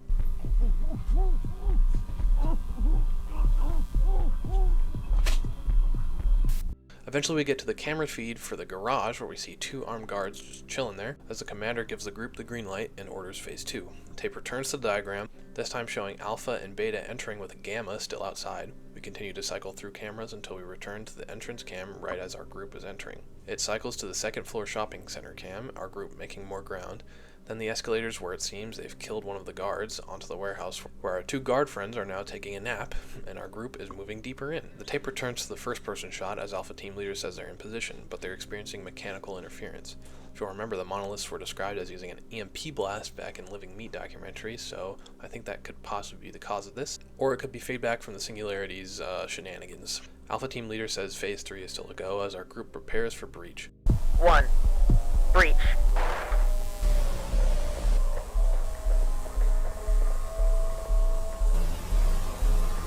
Is very shoddy, but we first see a red light as the camera glitches more. We see a link pop up in the upper left hand corner. We'll get to that at the end of the episode. Alpha team leader shouts to an unknown entity to get down and put their hands up. He keeps screaming at them as the camera pans over and we see this. Get down! Put down your weapon! Get down! Get down! Put your hands up! Get down! I said get down! Gunshots ring out along with more screams, but the shot is too distorted to see anything at this point. Eventually the tape cuts to a digital haze for a few seconds before cutting off. Shortly thereafter, the season 1 finale outro plays, which I'll just let play by itself because this season is just so masterful, and Darian and the cast deserve all the praise.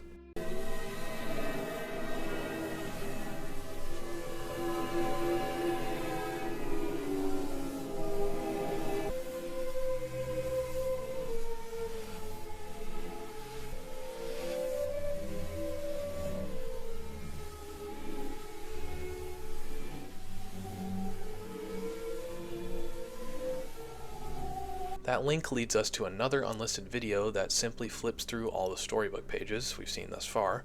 That is until we get to the ripped out page we saw earlier. It depicts the prince seemingly bowing down to some kind of entity with a banner donning the Neutrar logo draped above him. From what we can see, it reads, "One day while the king, at long last the likely prince, a new land in which," and now there so we can tell that the prince has returned to the king and his family, that's likely who he's submitting to, and he's telling his father about the far-off land he discovered. The video is also titled 1/3. Don't know what that means for sure, though I did read a comment on Facility Zero that theorized that there could be 3 seasons of Vita Carnis. A secret link would be hidden in the finale of each season, which I think would be cool. New Beginnings opens with a shot of a monolith in the distance and a news reporter talking about how a large group of cultists were apprehended.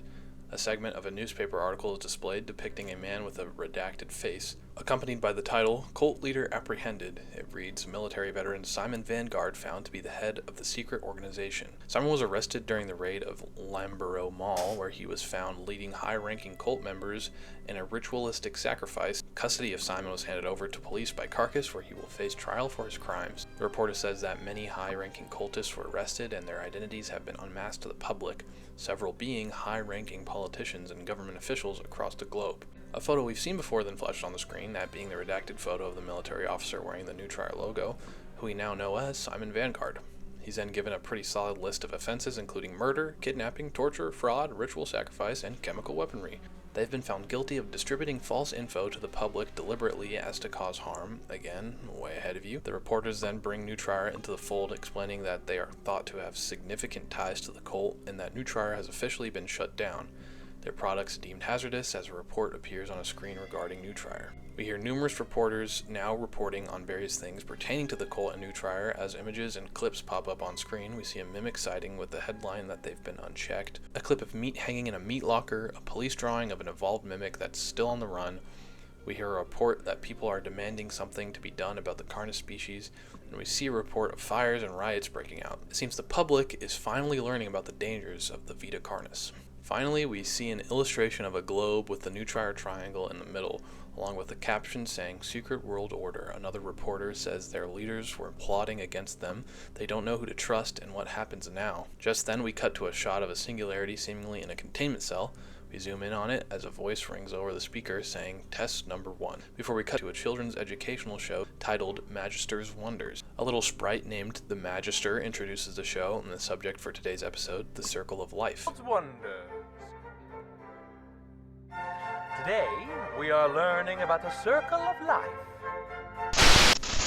After he says that, though, we cut away to the green carcass logo, and shortly thereafter a profile for one Dr. Marshall Tredos, the head director and doctor of Carcass, who's providing a report on the singularities. This is also dated to June of 1991, the farthest along so far. We hear a tape insert followed by a grizzled voice saying, Test Report 4. We still know very little about the nature of the entities.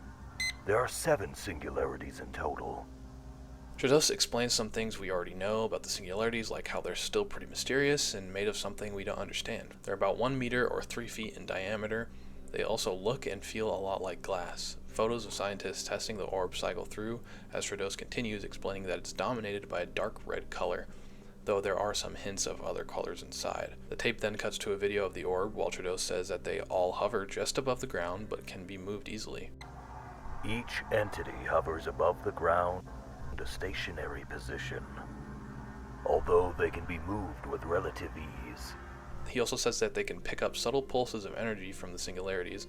As examples of these pulses they've picked up are shown. Tredos returns, remarking that they don't know what it is, if it's breathing or communicating, how they don't even know if these things are truly organic. He says that their first experiments didn't turn up with much, other than some interference with their electronics, especially when there's more than one nearby, though they did run an experiment that harbored significant results. The test went as follows. Carcass brought a live cow into the test chamber with a singularity they are calling V1, likely Varoom 1. It was left there for a day with minimal results. They then removed that cow and brought in a dead cow carcass for a day, but this time it turned the corpse into crawl after just 5 hours. The Vita Carnis tree from the Living Meat documentary then appears on screen, as Tredos remarks that this could rewrite everything they knew about the species itself. Not only does this reveal that the singularities are the root of the Carnis species, but it also tells us that they come about through the death of other organisms, so who's to say they don't want us all gone to pave the way for more Carnis? We then cut to various clips, including a shot of cultivated crawl in what looks like the lab, a molded strawberry, 2 elephants playing in the mud, and I think paper or cardstock moving on a conveyor, until we return to the Magister. He's talking about the life cycle of a beetle. It will roam around and find food to help it grow and grow. Once they are big enough, they transform into a pupa, and after some more time, they transform into an adult beetle. The adult beetle will go out into the world and search. Before we cut to another profile, this time it's Dr. Rhodes Sears, the crawl specialist, providing a progress report on the crawl. This one is a month after the Singularity report. She explains that cultivation so far is successful, photos of the cultivated crawl cycle on the screen, and that they've grown the crawl with 3 different environmental factors. One is the control, so nothing different. The second one was given additional resources, and the last one was given exposure to radio signals. We're then shown the progress of the control group, while Dr. Sears explains that it grew on par with the other regular samples and didn't have any distinct abnormalities. Group 1 grew on par with standard crawl samples. No distinct abnormalities. We're then shown the progress of sample 2, which grew at a faster pace compared to the first, which was expected and didn't have any distinct abnormalities.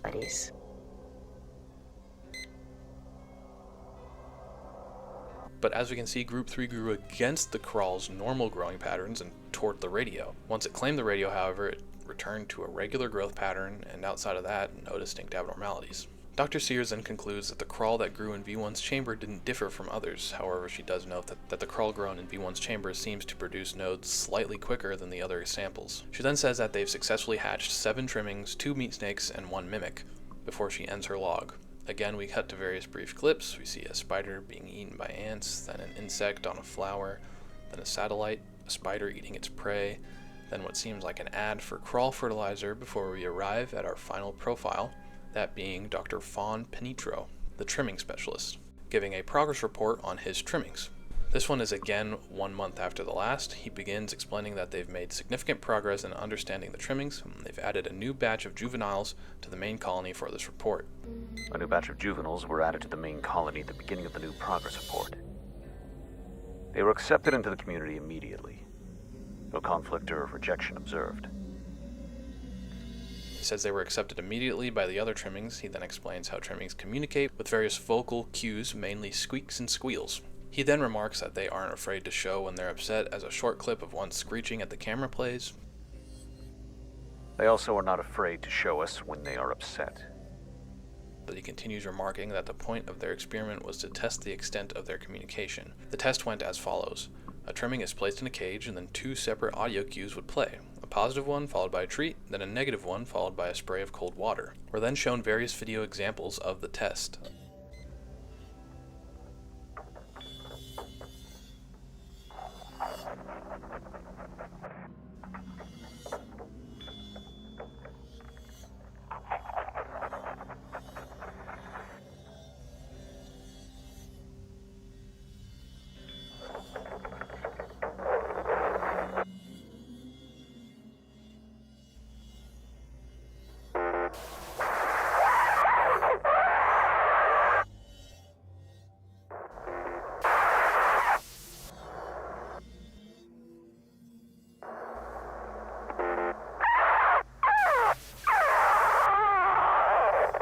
A little overdramatic, and it's cold water, not acid spray.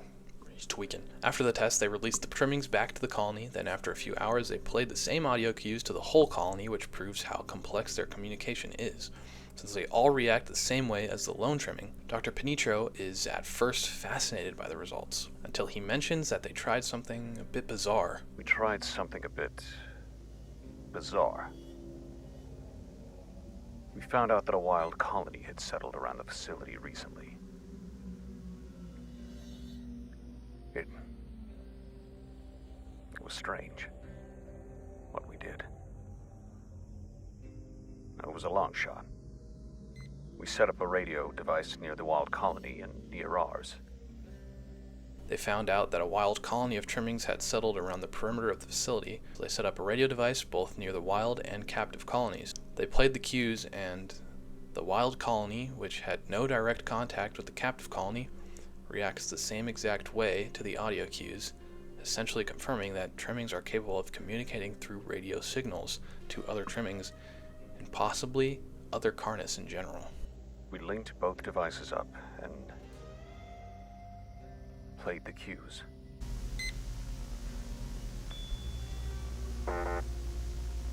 We then cut back to the Magister. He explains that unfortunately not all of the beetles make it. There's only 2 left actually, but that's just how the circle of life works. We're then shown a clip of a beetle giving birth as the cycle begins anew, before the tape cuts off for good. We have a short hidden video in the description for this episode. It's titled That, which when ran through a Caesar cipher, which is an inscription technique where you replace each plain text letter with a different one a fixed number of places down the alphabet, says, "Past regrets reaching out." The video is only 15 seconds long. It starts with a reversed audio, which is actually the same audio we hear in the Season 2 trailer, which I didn't include because there's no lore. But about halfway through the video, you can see a blurred and flipped paragraph of text.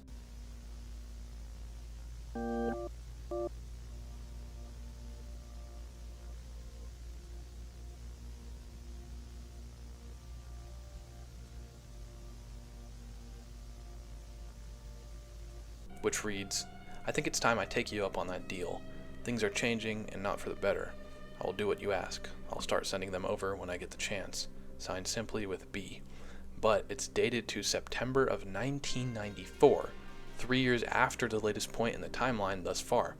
This is some foreshadowing? This is some foreshadowing that will reveal itself later, and of course, we'll talk about it eventually. Episode 18, Revealed Progress, begins with more clips, the first being a cricket, then a reel-to-reel tape recorder, then a trimming beauty pageant, and finally back to the Magister. He briefly talks about fossils before we cut to our first profile of this episode, Dr. Ezrim Griffiths. the meat snake specialist reporting on his findings with the meat snakes. This one taking place in March of 1992, still before the encrypted message, but after the last report. He explains that their test subject was grown in a standard captivity cell till maturity, and that the specimen was now large enough to begin testing. As he says this, a video plays of two carcass scientists carrying the meat snake and placing it on a table. Dr. Griffiths explains that they moved it into restraints and that it was fed twice a day, largely fresh meat, scraps, and roadkill, making sure it receives the necessary materials like bones and organs so it can grow. We fed it fresh meat, scraps, roadkill, making sure that it received the necessary materials like bones and organs to grow. He continues saying that 4 days into feeding, the specimen mellowed out. Instead of attempting to intimidate the staff, it waited patiently, eagerly even. This means that the meat snake now understands that they're feeding it. 11 days into feeding and the specimen has slowed down greatly and even rejects food at times. Dr. Griffiths says he thinks that they had been overwhelming it, possibly not giving it sufficient time to digest the materials. So to counteract this, Azrim decreases feeding to once a day but with an increased portion size. Overwhelming it, not giving it enough time to properly digest and implement the material. Feeding has been reduced to once a day, but with an increase of portion size.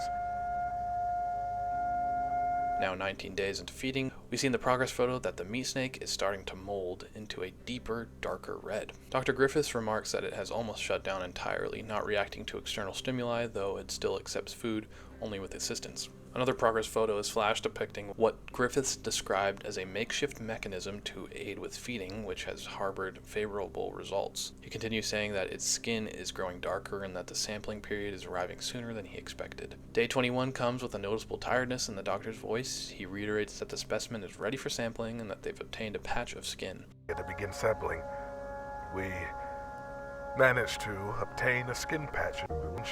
He holds various tests with the skin sample as it proves to be much more resilient to things like cold and heat, compared to a regular meat snake withstanding up to negative 100 degrees Celsius or around a negative 150 degrees Fahrenheit, and 5,000 degrees Celsius or around 9,000 degrees Fahrenheit. Griffiths then adds that the sampling was interrupted by an odd event.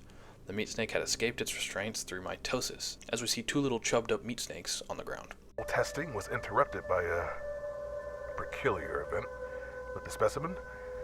Personnel during the routine feeding found that the meat snake had escaped its restraints by performing mitosis. The two organisms were simply wandering the lab at the time.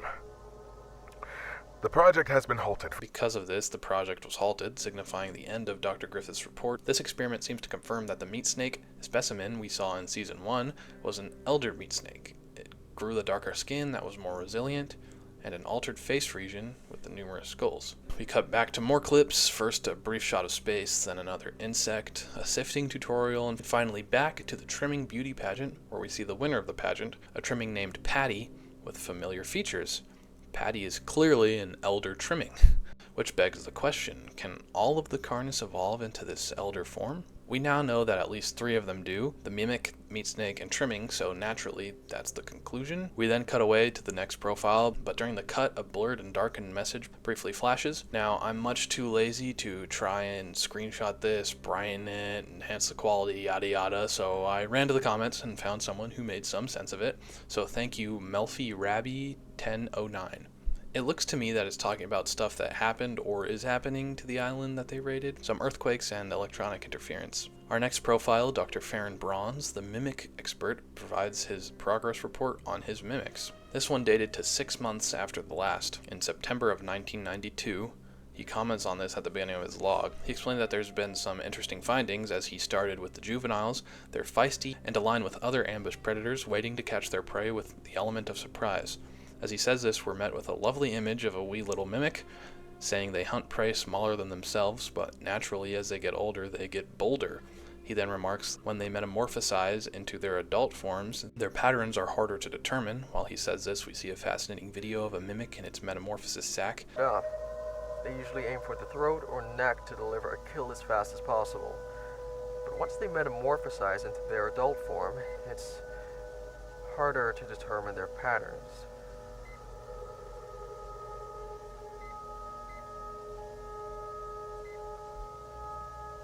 well as removed one that's assumedly done forming. I know I keep harping on it, but if you weren't already convinced this is some of the best practical effects on YouTube in general, then this will do it. He continues saying that the juveniles that do make it to adulthood in captivity don't last long.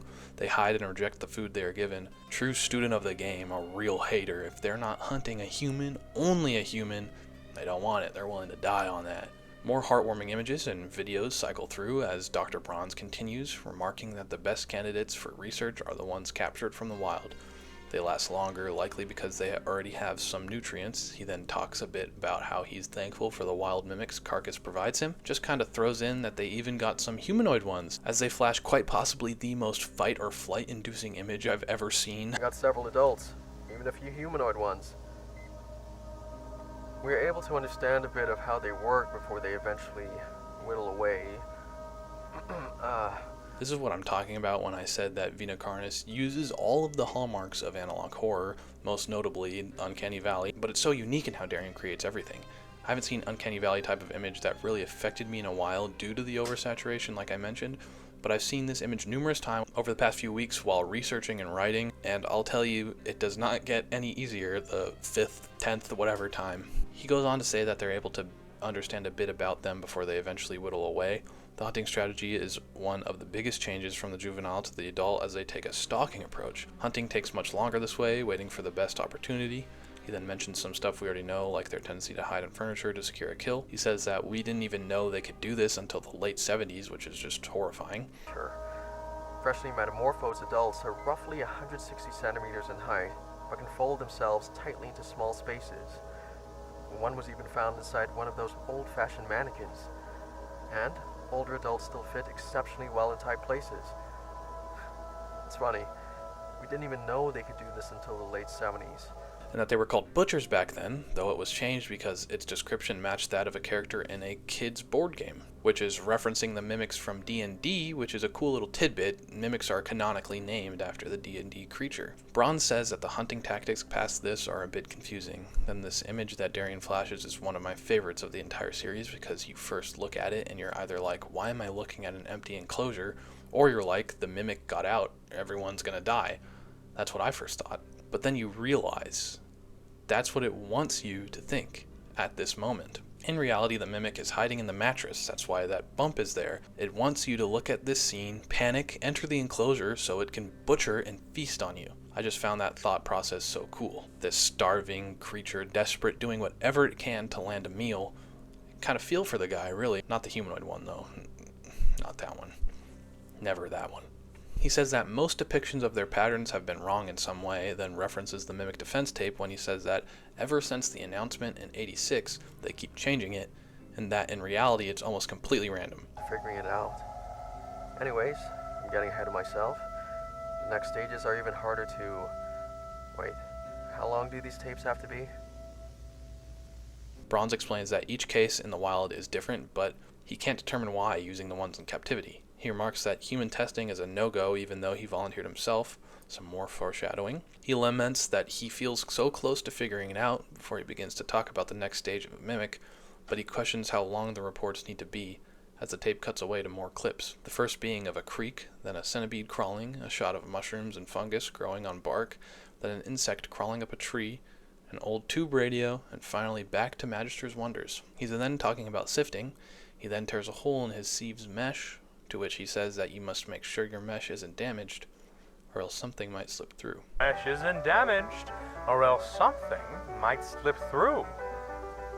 The tape cuts back to carcass footage, this time dated to November of 1992, 2 months after the Mimic report, with the description, footage of the incident with V1 involving the cleanup team in Test Chamber 1. We cycle through a few different cameras, looking at V1 before we hear the sound of a worker screaming in pain after injuring his leg in the chamber. So another worker calls for medical assistance, though when they attempt to help him, the lights flash and alarms blare, followed by V1 seemingly becoming irritated and hostile. But with that, the episode ends. Help! Help! Help! Help! What happened? My leg's caught! It's bad! It's bad! I'm bleeding! What do I do? I can't reach! What do I do? Help me down, please!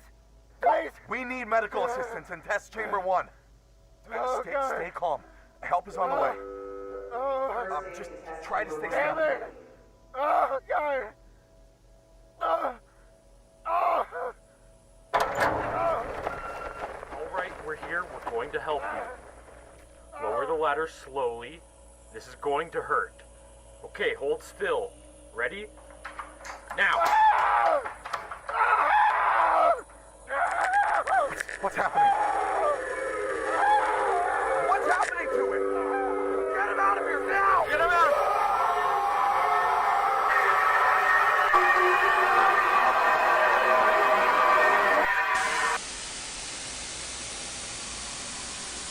We have another unlisted video, except this one is over 4 minutes long, and is without a doubt the most important one, I'd say.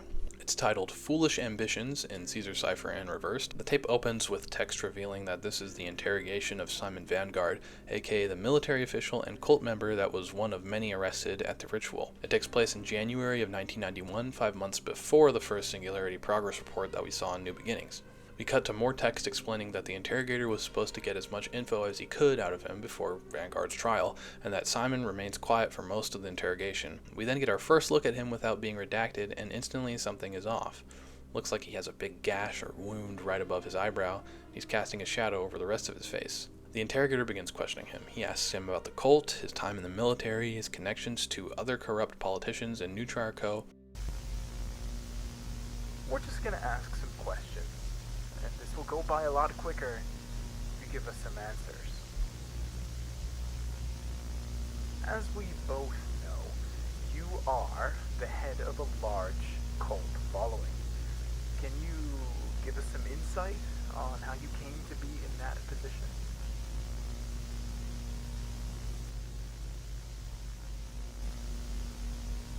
You are a veteran, yes.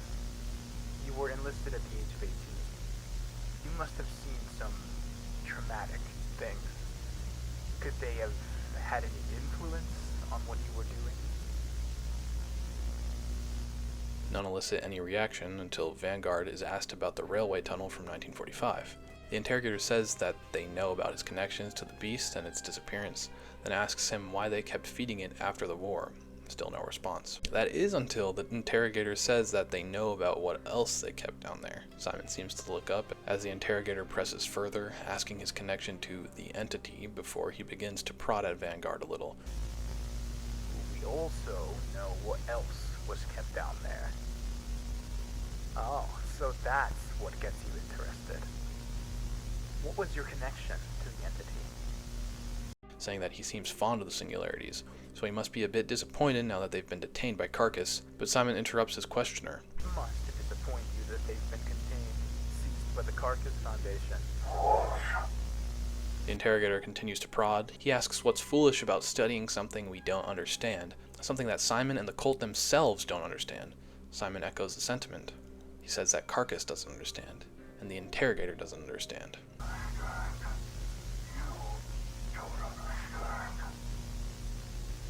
Well, please, enlighten me. The interrogator then sarcastically asks Vanguard to enlighten him, since he's so devoted to the Carnis that he would even do that to himself. He digs deeper, asking what's so important about them to the point that Simon blindly follows them. Vanguard raises his voice, growling at the interrogator.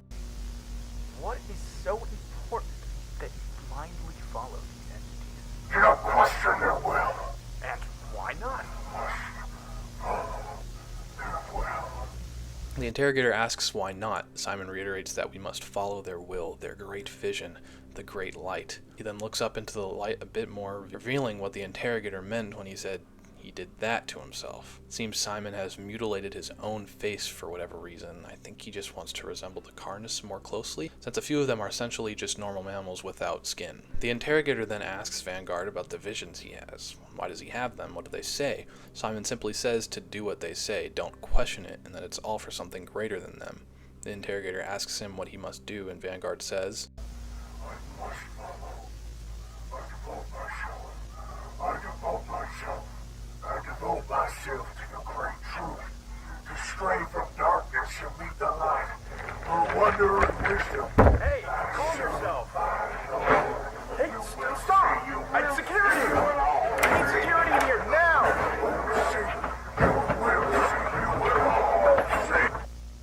The tape concludes with more text saying that Simon tried to break free during the questioning, but security stopped him. We then get to see a better look at his self-mutilated face, which is just amazing, along with the fact that we still don't know much about Simon and his motives as the tape ends. So it seems that Simon and the cult were harboring the singularities in those tunnels before they got to the island and the facility, because that has to be what the interrogator was referring to when they said they knew about what else they kept in the tunnels. I think this also makes sense given the monoliths didn't pop up until 1972. The next episode, First Contact, opens with what looks like red liquid flowing and what I can only describe as the void, paired with distorted sounds.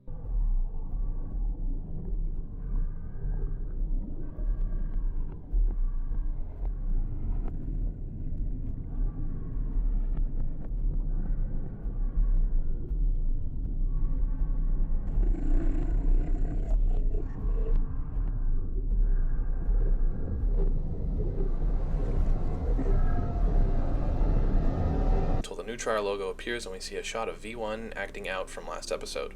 A woman's voice says that all the energy is freaking out and that the system can't handle what's happening. We hear Dr. Trados demand to cut off the power as the tape freezes and we hear the sound of power winding down. Tape cuts to black.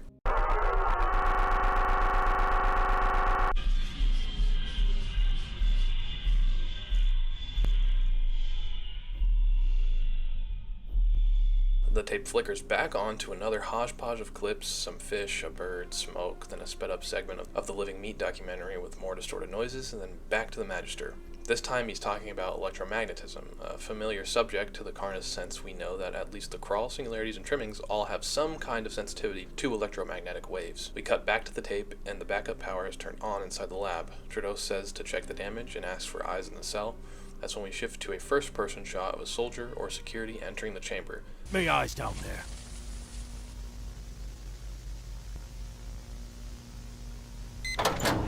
Entering the chamber.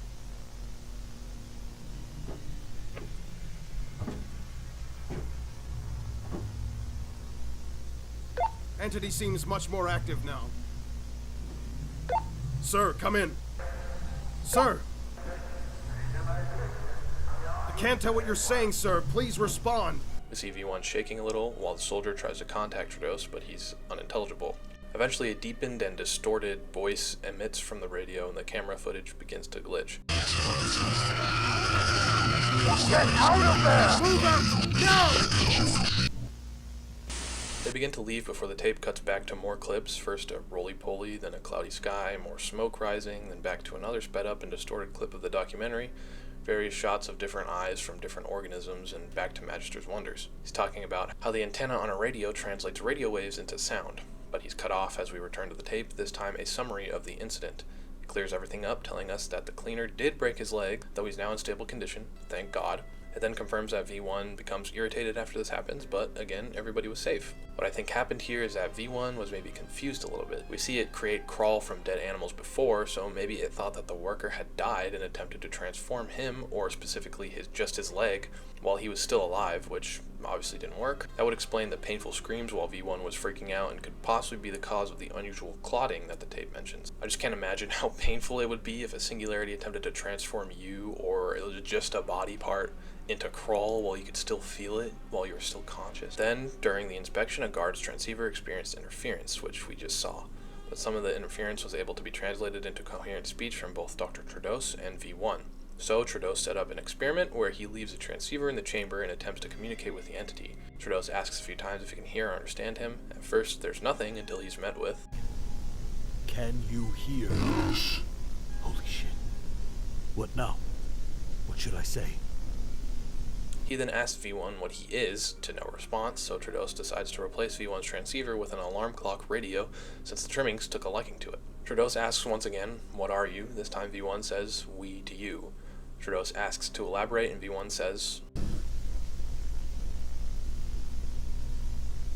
can you explain?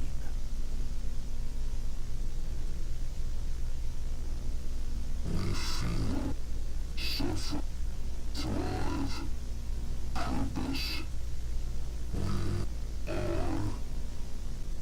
V1 is then asked what its connections are to the Vita Carnis species. It says, made to life, made to pain, figures, dancing, sleep, feel, feed, grow. Trados decides that's too vague, so he begins another line of questioning by asking V1 if it knows why it's here. Trudeau gets no reply, asks if V1 heard him, then laments that they aren't getting anywhere with this. We cut to presumably another session that starts with V1 saying, "Curious." Trudeau, surprised, says, "What?" before V1 asks if the radios are for talking. Trudeau explains radios to V1, essentially what the Magister told us already, and V1 responds with, "Brilliance. Much brilliance. I feel more noise. Can we see more?"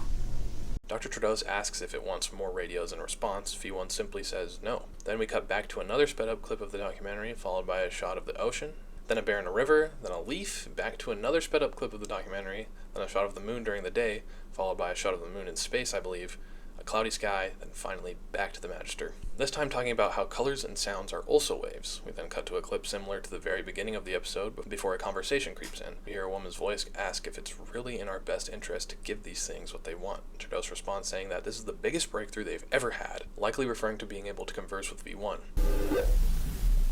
Sir, is it really in our best interest to give these things what they want? We don't even know what they're looking for. I understand your concern, but this is the biggest breakthrough we have ever gotten. This may even be the greatest breakthrough of all history. Trudeau speculates that this could be the greatest breakthrough in history and that representatives from the UN will be arriving soon. It's too important to cut short. They're on the verge of something massive, and if they can impress the representatives, that means they get the funding to further their research. So he orders the woman to keep giving the orbs what they want, so they can learn as much as they can before the representatives arrive. She complies before we cut back to the regular tape. This time we see a log dated to November of 1992, which reveals that Carcass was able to capture singularities communicating with each other. But as of now, they don't really know what was said. We then hear the audio of the conversation.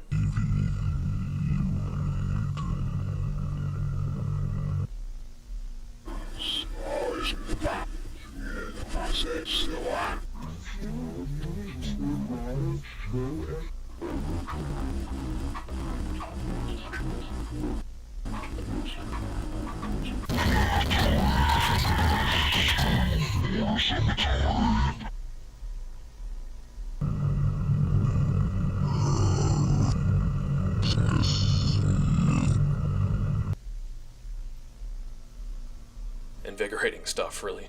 The next log is from a day later, which tells us that V1 was now given multiple electronic devices. They tried to communicate with it again, but it just said random words, not particularly directed towards anyone. It also seemed to be more enamored with the devices than anything else. The next log is again a day later, and it says that tests and questions were conducted with the other singularities, and that each singularity acted uniquely to each other with different responses. But there were a few common factors that they all shared. They're all fascinated with electronics, particularly the radio. They're interested in entertainment, like television, radio, music, especially classical music. Another day, another log, this time explaining an interaction that V1 had with a television and how interference was detected with other electronics, as well as V1 speaking out loud several times. A clip of this interaction is shown.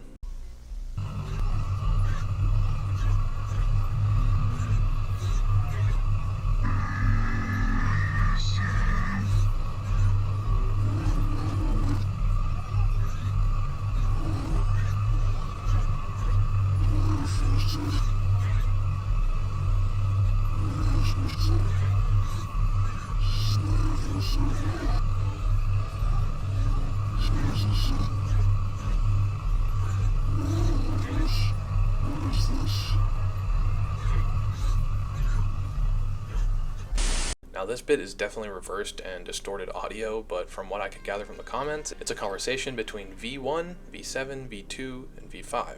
They can make out the singularities talking about Vincent Barrar and how close he is to the Carnis. They even contemplate trying to kill him, it seems. They question how this happened to them. I'm assuming that's in reference to being captured by Carcass.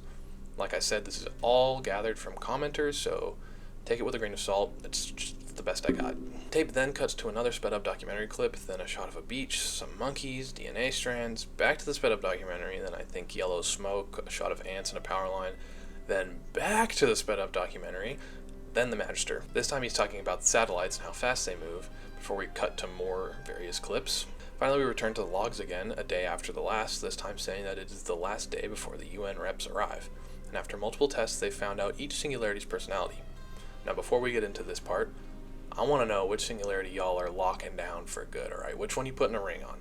Starting with V1, described as neutral, interacts with staff minimally, but does take a liking to electronics and tests. V2 is curious, often asks questions, and descriptive in its wording, also likes testing. V3 is more active than the others, doesn't engage with personnel often, though when it does, it's more detached rather than one-on-one. V4, on the other hand, actively engages with personnel, it's curious about them and what they're testing, and prefers to question the personnel over tests. V5 is more expressive out loud compared to its counterparts, though when it does speak, it's only to itself and hasn't communicated with the personnel at all directly. V6 rarely speaks, only emits incoherent sounds, doesn't engage with personnel, and minimally participates in testing. V7 is the least active of them all, doesn't engage with anything other than electronics and other singularities. We then see the final log, a day later, simply stating that the UN representatives have arrived.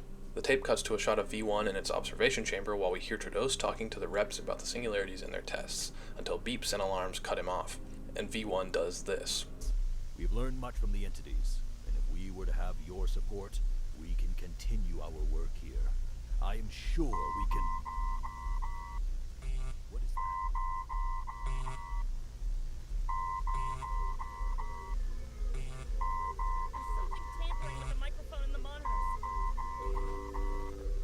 There has been much learned in our time together. I agree with Dr. Trados. As we continue, I am sure this union will benefit all. Symbiosis, we join together.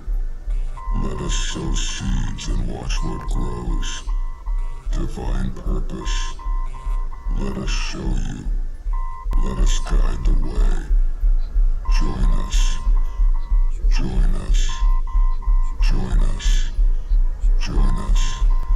Join us. Join us. Become one. And with that, the episode ends. I have some thoughts for this episode. Firstly, I think it's really cool that each singularity has their own unique personality. Like, when you first see them, you think they're going to be the most lifeless of all the Carnis. I mean, it's just a floating sphere, but it turns out they're the crux of the entire species and are even intelligent enough to hold a conversation. This episode also has an unlisted video. I'm probably just going to play it because I don't even know how I can explain it, so here it is.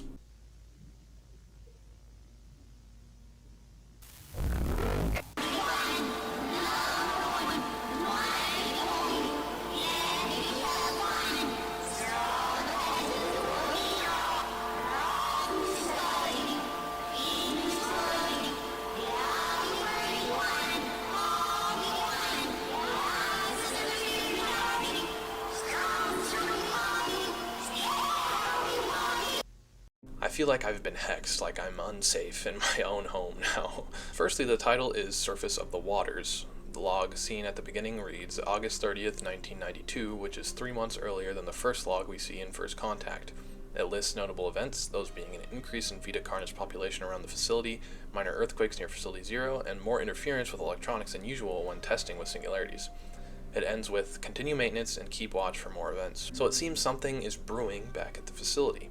The audio is once again distorted and reversed, and with the help of the comments, since I'm useless, this is what is thought to be said. We thought we were bright, we thought we were smart, we tried to reach for the sky, now we fall, now here we lie. Here probably meaning Earth, I don't know.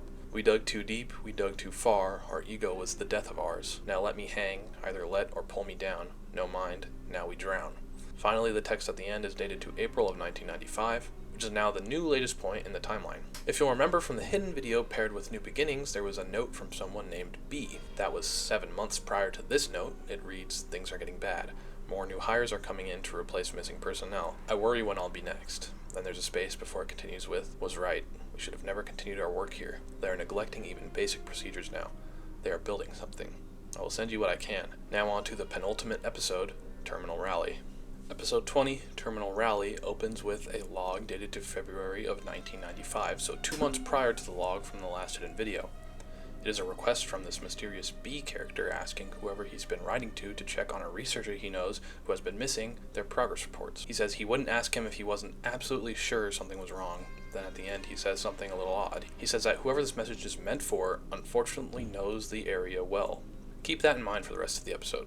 We then cut back to Dr. Farron Bronze's progress report that we last saw and revealed progress. It begins and it's the audio log for part 2 that we never got to hear. He's speaking about the final stage of a mimic's life cycle and how it's tough to get results at this stage since you can't really discern the humanoid mimics from regular humans. They go as far as to lure in victims with their speech and are even known to use different dialects and languages depending on where they reside.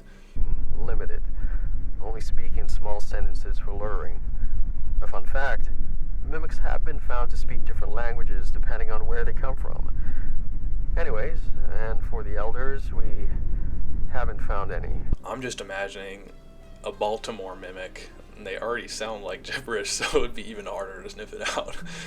And the elders are very rare, so naturally they can't test them much. He mentions how there's only been a few sightings, they've got a few unclear pictures, but the only real info they have is from one they killed years ago. We then cut to a separate report from Bronze, except this time it is from 4 months prior to the message we saw at the beginning of the episode. It begins with an excited Dr. Bronze as he exclaims that he finally got permission to do field research on the mimics. He says he's headed to the location now to set it up, and that nobody else wanted to help. No shit. But he's going to start a new log when he gets there as he ends this segment. We return to a picture of a camcorder and a log dated to February of 1995 with a caption saying, "Footage was recovered from Farron Bronze's personal recorder." Things aren't looking too good for him. I also just wanted to add that I'm sure by now we can all deduce that Farron is the researcher who B wanted to be checked on. That tells us that B likely works for or with Carcass in some capacity if he knew Dr. Bronze and his work. This has even more implications when we factor in that the first time we see one of B's messages is a New Beginnings hidden video. He's talking about sending something to whoever he's talking to, Carcass secrets, information, who knows. Tape then glitches and cuts the footage on the recorder. We see Dr. Bronze explaining his setup of cameras and sensors as it seems he's holed up in a house. Have some of the equipment at this main door. Motion sensors and the camera pointed right down here. It's not much, it's not pretty, but it will work for the time I've got. There are a few sensors and cameras in the other rooms as well. Basically some nanny cams set up to record when motion is detected. And down there is main base. But as he's showing us around, we see a familiar door and hallway. So what does this mean? We know that Bronze is doing field research on mimics, and now he's held up in the Grady siblings' house for said field research, who were both murdered by a mimic, the same mimic who murdered Vincent Barrar's father. This means that Bronze is studying in this episode the same mimic that we saw kill all 3 of those people. Pretty awesome how this all connects.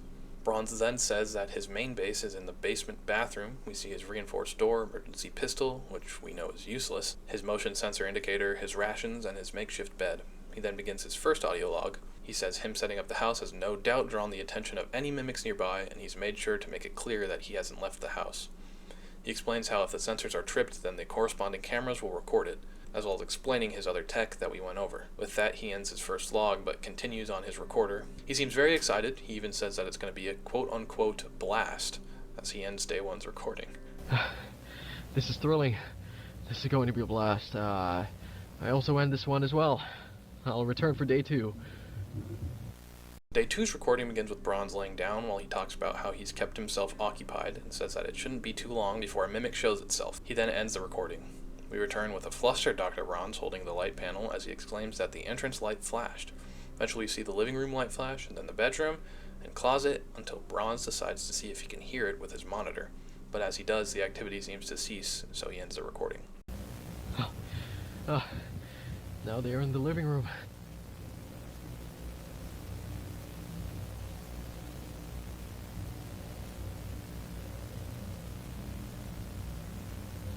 Main bedroom.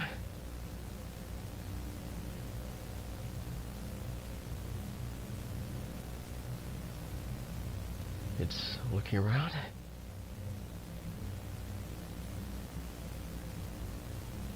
It's going to the second.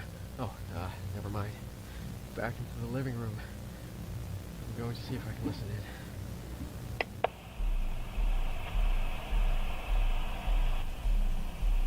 It stopped.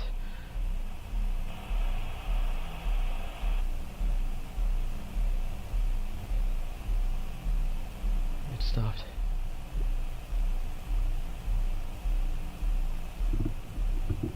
The tape cuts away briefly until we return to Bronze saying that it's been 2 hours with no sensors being triggered. He theorizes that it hid, but he finds it odd that it hasn't moved at all. He voices his concerns that he scared it off before the recording cuts off again. When we come back, it's been another 2 hours of no movement. He reiterates that he's worried he scared it, or that it's not even a mimic to begin with, so he says the unthinkable. He says that he's going to go out and check to see what happened. This is some A1 horror protagonist stuff right here. So he grabs his useless ass gun and begins to open the door when this happens.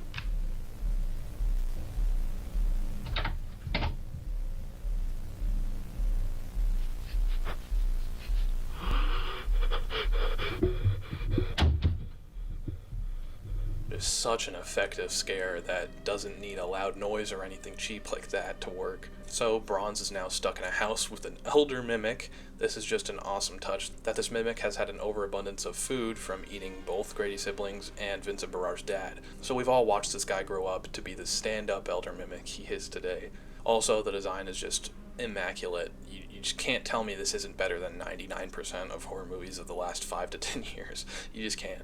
We come back to the day 3 log. Bronze is understandably distressed. He paces around, debating if he should abort or stick it out. He talks about what we already know. He's lured an elder mimic right to him, and that the light outside his door triggers occasionally, so he knows it hasn't left. It's just waiting for him. He also theorizes that it realized it was being watched, so it moved so slowly to not alert the sensors. I guess it's not the most efficient predator on the planet for nothing. He decides he's going to play it cautious, wait it out, and keep quiet as the footage cuts off. But when the footage returns, it's now midnight on day 6. Bronze sounds noticeably more tired and distressed as he explains that it's been very quiet, and that the light stopped flickering at the home entrance, so Farron thinks it could have left. Yesterday, it could be that it left, but I know better. But still, what choice do I have? I have the rations to last a while, and I made sure before I started that in 20 days, HQ will send some people to come get me. I'm just gonna keep waiting. We return on, I believe, the same night. Dr. Bronze describes an urban legend that the cultists worship elder mimics because they believe they're gods and the ultimate warrior. Shortly thereafter, the footage cuts off again. It's now day 9 and Bronze has his suitcase. He says there's been no movement detected and it's time. He can't stay any longer. He's beginning to go mad. So he once again grabs his useless ass pistol and decides to leave when he's met with this. I need to be careful. I can do this. I can do this. I can do this. Okay. I've got everything I need. Oh, gun in hand. It's time to go.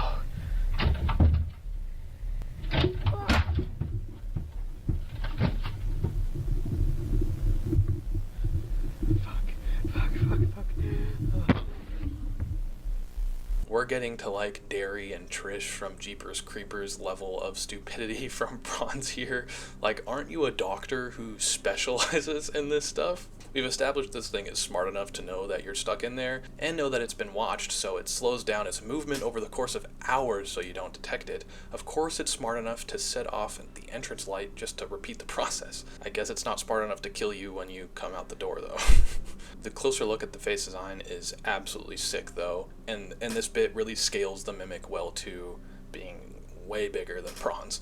We come back to day 11. Bronze is disheveled on the ground. He laments over the elder mimic still being out there. He says he's terrified to even breathe and questions why it hasn't decided to just knock the door down and kill him. The camera then pans down to reveal Dr. Bronze's drawing of the mimic as he begins to weep. The footage cuts off. Why?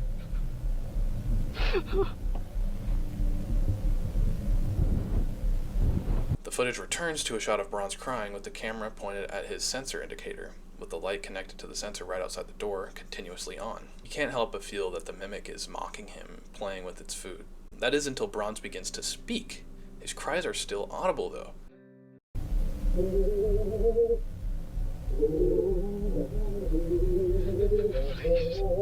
Please stop. I can't. Please. This means the mimic is mimicking Farron's own cries from outside the door. Evil bastard, ain't he? Day 16 now. Bronze says he's tired but doesn't care anymore. He needs to get out. He says if he goes out guns blazing, he could scare it or kill it, then run. We then begin to hear banging and rustling on the door. Bronze gets up to try and stop it. If I go out, guns blazing, I could scare it at least, or maybe even kill it. Then I just run as fast as I can. Then I could possibly make it out. Then I... Oh, no.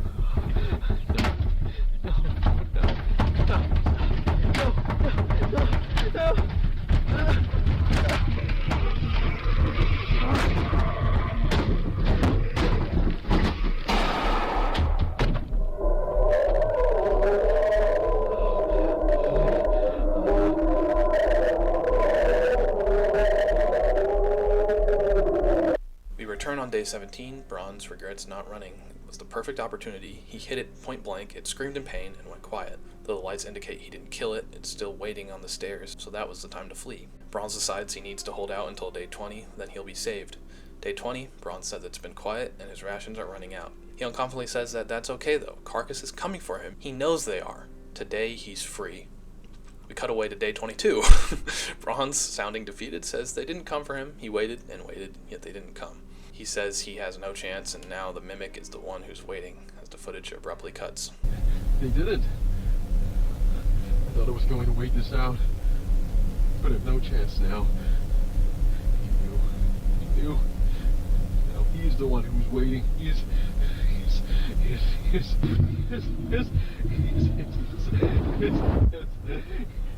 We return to Dr. Bronze stuffing his recorder under the sink. He reveals it's been 28 days, his rations are gone, but now he knows. He realizes that he was sent here to die. He doesn't know why they did it, but they did. So he's hiding the recorder so when Carcass comes, they won't find it. We then hear him leaving a final audio log for them so they don't catch on to him, figuring out what they did, before the Elder Mimic finishes off its kill. But I haven't figured out. They sent me here to die. I didn't know why, but they did. But I don't think they knew that I would figure it out eventually. I've hid this video recorder so that if they do come, they won't find it. Hopefully someone will. I will leave one last audio log for them. Audio log? It's been 28 days. Hope's lost. He waits for me now. He will claim his kill soon, probably. Probably hears me right now. But I know now. I'm ready. I know he knows. This is it. There you are.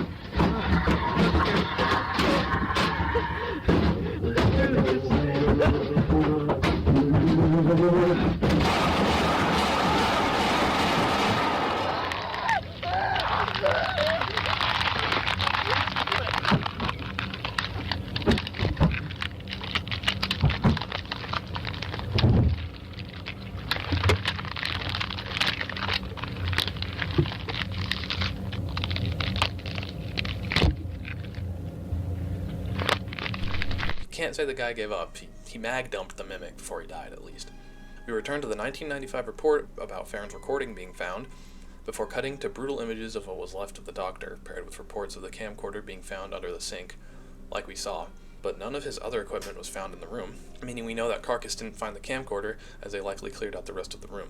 Before we see a final message reading, "I'm sorry to say, things are much more dire than expected. Be careful." This time signed V as the episode ends. So our suspicions are all but confirmed. The person relaying messages with B is revealed to be V, which we can safely assume is for Vincent Barrar. Given the previous message remarking that V knew the place where Bronze was researching, well, aka the area his father was murdered by the same exact Mimic.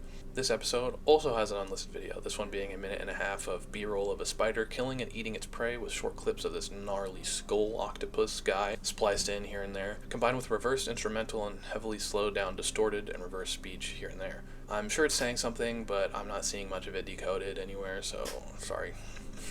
Some of the comments say it mentions Barrar and Carcass and the Prince, but I'm not fully sure, so some of the comments also theorize that the skull thing is like another Carnis, that's the uber mega puppet master Carnis, which, like, maybe, I guess, we have no reason to think that or to not think that, but I also think that's a bit on the nose and weird to just throw into one of these videos. I'm just going to take this video as symbolism for Bronze being hunted by the Elder Mimic, and some weird visuals that are on par for Darian's creations. Or maybe this is the most important video yet, who knows, but we're on to the final episode so far, the second to the last episode of the season, Dire Measures. Dire Measures begins with another message from B reading, "I don't know how much time I have. I think they're beginning to realize what I'm doing. I've sent over one last package containing anything I thought looked important. If I don't contact you again, assume the worst. I know how hard it is to combat this alone again, but I don't think we have a choice. You figured it out before, you can do it again before it's too late. Good luck to you. Signed, B."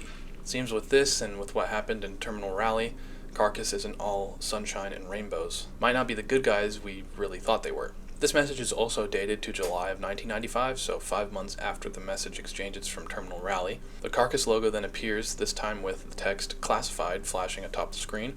We then run into more various clips before Magister's Wonders returns. This time he talks about the benefits of sleep and its connection to the brain, before we return to the carcass tape. It's a new log this time about a harvester. We see a juvenile harvester in a container with text explaining that the bulb is at an acceptable size to begin testing, once moved to a testing chamber. This log is dated to January of 95, so a month before the Terminal Rally exchange and 6 months before the message at the beginning of this episode. We then cut to a different log, this one dated to August of 1991, which is, I believe, around 8 to 10 months after Facility Zero. Not only did the team apprehend Vanguard and the orbs, but they also found a host of influence and a collection of various powders within the complex. We then see a picture of these powders. The description says that after testing the powders, they've determined 3 separate classifications. One of them was a vial of host spores, one was a vial of Nutrire's flavor enhancer, and the last was another vial of host spores, except it's of an unknown composition. We're then shown a video of the host that they captured, with text explaining that they captured the host to better understand it and the purposes of the 3 powders. A few closer images of the host are then shown. I will stand on this till the day I die. The host is the coolest and the best Carnis. Even the design is the best, sue me. A new log pops up from a day later, explaining the parameters for their host testing. It seems the host will be on one side of a wall and a human test subject will be on the other, with ventilation holes in the connecting wall. The host will then be prompted to release spores into the subject's cell. They'll then decontaminate the subject, quarantine them, and monitor their behavior. After all the symptoms are gone, the subject will provide a vocal and written report of their experience while under the influence, as we enter into these reports. Before we can get to those, though, we need the state-mandated, spliced-in clips with freaky, distorted speeches in the background. Back to the Magister talking about the first stage of sleep and the brain activity that coincides. To be clear, I'm not hating on the spliced-in clips. I actually think a lot of the time they do hold some kind of symbolism, especially the Magister bits. I just think it's a little too frequent, is all. The tape then returns to the Harvester report, where we see a clip of it trying to settle into the chamber.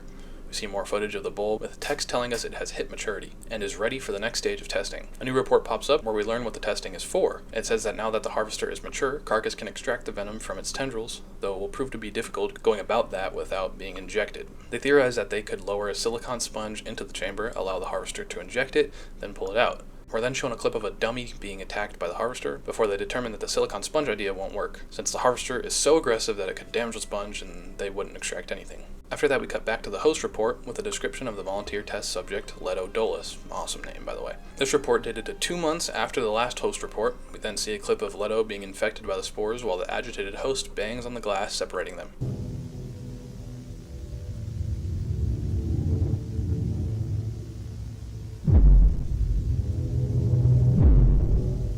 The text describes the interaction and says that the subject was successfully removed from the cell for decontamination. The tape cuts to footage of Dolus in his quarantine room, which he had to stay in for 36 hours until the symptoms subsided. Just like the description says, he mostly just stands at the door, staring at it blankly in a mindless state. Eventually the symptoms ease and Leto gives his reports. We first hear his vocal report.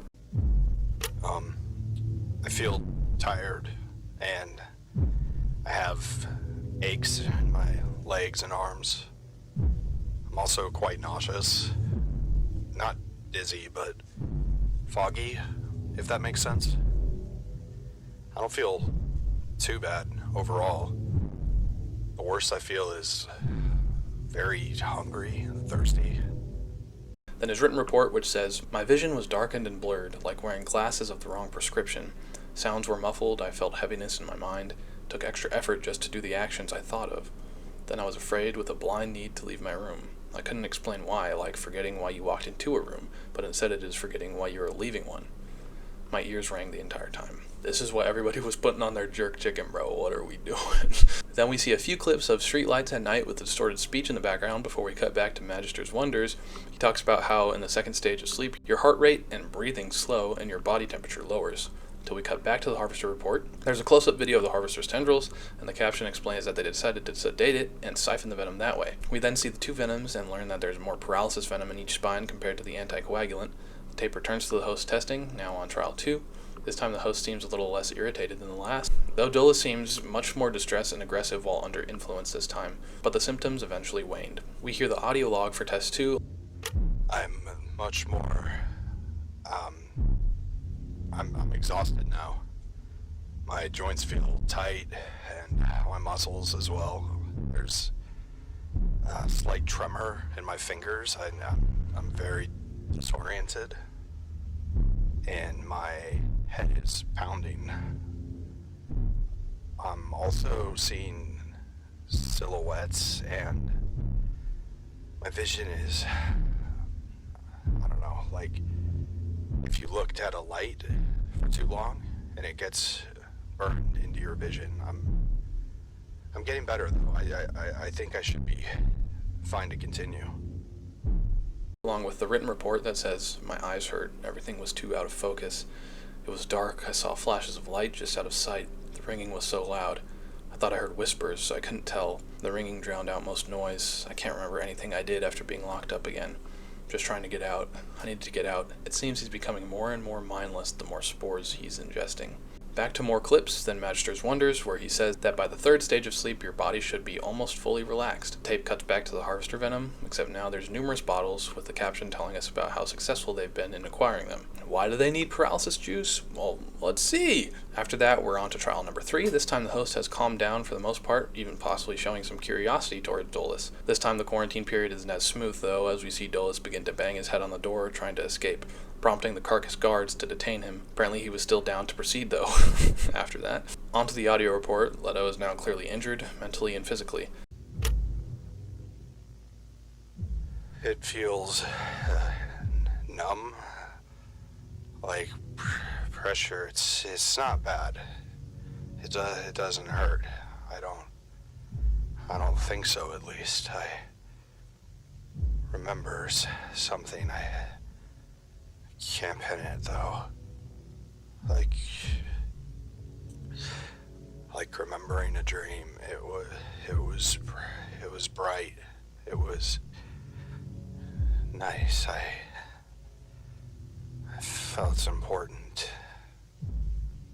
If that wasn't concerning enough, the written report is probably more. It says, I seen figures dancing in the dark. I went to catch them. Why were they there? What did they want to say to me? I couldn't hear their whispers, so much ringing. I needed to hear what they said. Why did they need me? Why was I called? We get more clips of bees, cutting raw chicken, and fires before Magister explains that in stage 4, aka REM sleep, your brain becomes active again and your eyes rapidly move. He finishes by saying that in this stage is when you are most likely to dream, before we cut back to harvester testing. There's a photo of a harvester with a trimming in its territory, with the text reiterating that trimmings definitely do not trigger the harvester. Though they can't confirm this for all Carnis, it's likely the case for all of them. Returning to the host we're on exposure 4, this time the spores are distinctly more red rather than their usual orange, and the host is just still chilling. But now Dolus is restrained to the bed to prevent him from harming himself. We hear the audio log and he's looking pretty bad now. I see it. It is dark, but a light so beautiful. I devote myself to the great truth, to stray from darkness and meet the light, for wonder and wisdom. I serve my Lord. I serve my Lord. I serve my Lord. I serve my Lord. Safe to say he's sounding pretty bad too. We don't see a written report this time around, except a log saying that the testing has been halted due to the subject's mental state. Might be the first moral thing they've done. We proceed to an out-of-place Magister's Wonders clip. But what are dreams?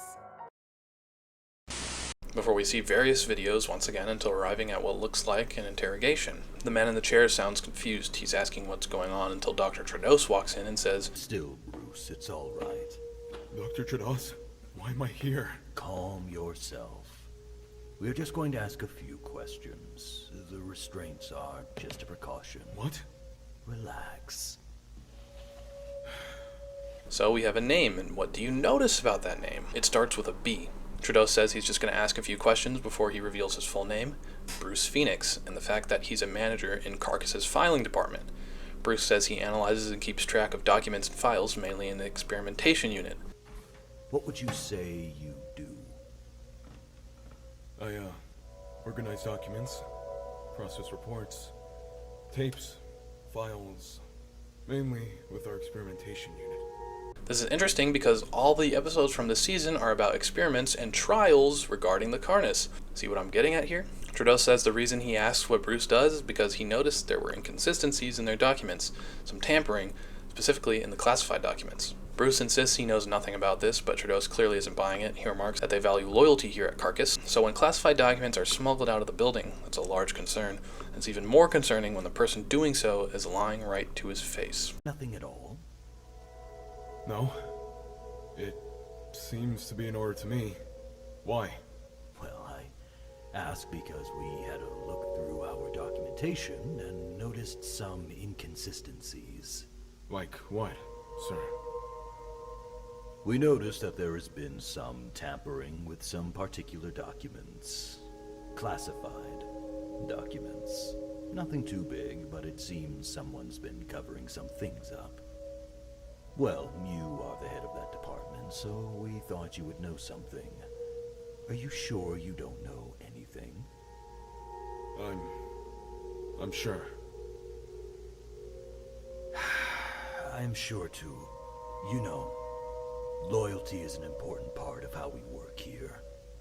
We handle some important things, classified things, things we don't want getting into the wrong hands. So when we find out that someone has been smuggling documents behind our back, that is awfully concerning. Especially when that person, I don't know, is lying right to my face. Bruce continues to resist, but Trados slams the table, interrupting him and revealing that they have him on recording doing exactly that. Trados presses further. He says he doesn't care what he knows or what Bruce is doing with them, he just needs to know who he's sending them to. Bruce denies he's sending them to anyone. Trados says that he's threatening national security and actively hindering the progress of humankind. At that, Bruce snaps. He says he's the one trying to save their species, and what Carcass is doing is wrong. Trados doesn't listen, but he does ask Phoenix one last time who he's contacting. But he holds his ground and refuses once again, remarking that he won't be a part of this. Please, Marshal. We need to stop.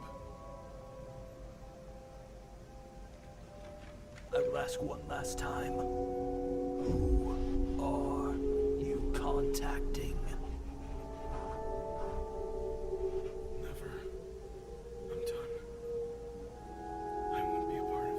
Trados orders to cut the camera, which leads us to one of the best scenes of the entire series. Have you watched some of the tapes of the experiments we do? It's interesting, some of the things in there. Did you know in harvesters that both of the venoms they inject are lethal?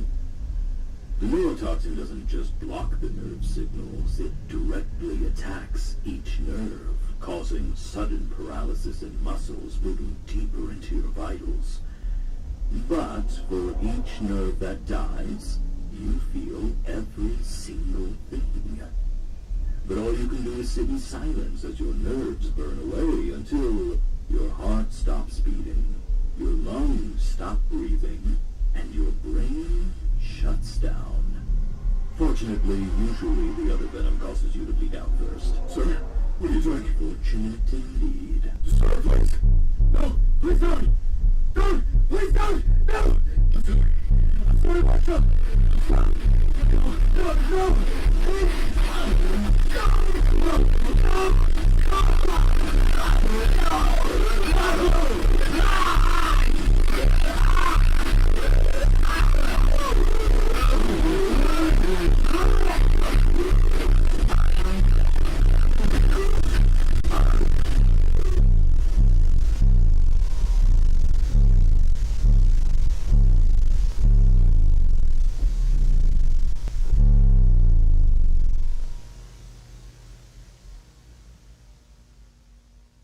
The direction of that segment is just astounding. The deep bass growing louder and more distorted as Bruce becomes more and more stressed, then slowly falling as the neurotoxin consumes him. Combined with the flashing light visage, one of the best scenes of any analog horror series ever, and just an awesome creature feature in and of itself. Also, during the scene, you can see the Neutrar logo pop up in the upper left-hand corner multiple times, and after Trados injects Bruce, he's drawn as some kind of Carnis. Now, I think this could mean one of two things. It's either symbolism of Trados using the Harvester's venom and his morbid obsession with the Carnis, so he's in a way become one himself. Or it could be taken a little more literally. I think it's possible that Trados could actually be a mimic. Maybe he opposed the singularities in a way and they replaced him. That would explain the bronze setup to an extent, although both probably would. The last shot of the episode is Leto Dolus's final written report, Some of you might have caught this, but this drawing is a bit of a corrupted kind of recreation of the first storybook page we saw, which is actually pretty important to the lore, I believe. This episode, of course, does have a description video, and it's one of the most revealing in the series, and perfectly leads us into the final segment of this video, where I will put all of these puzzle pieces together and offer some of my theories. The final video for now is titled Futile Attempts to Overcome. Again, I'm just going to play it instead of trying to describe it, then I'll pick it apart a little bit.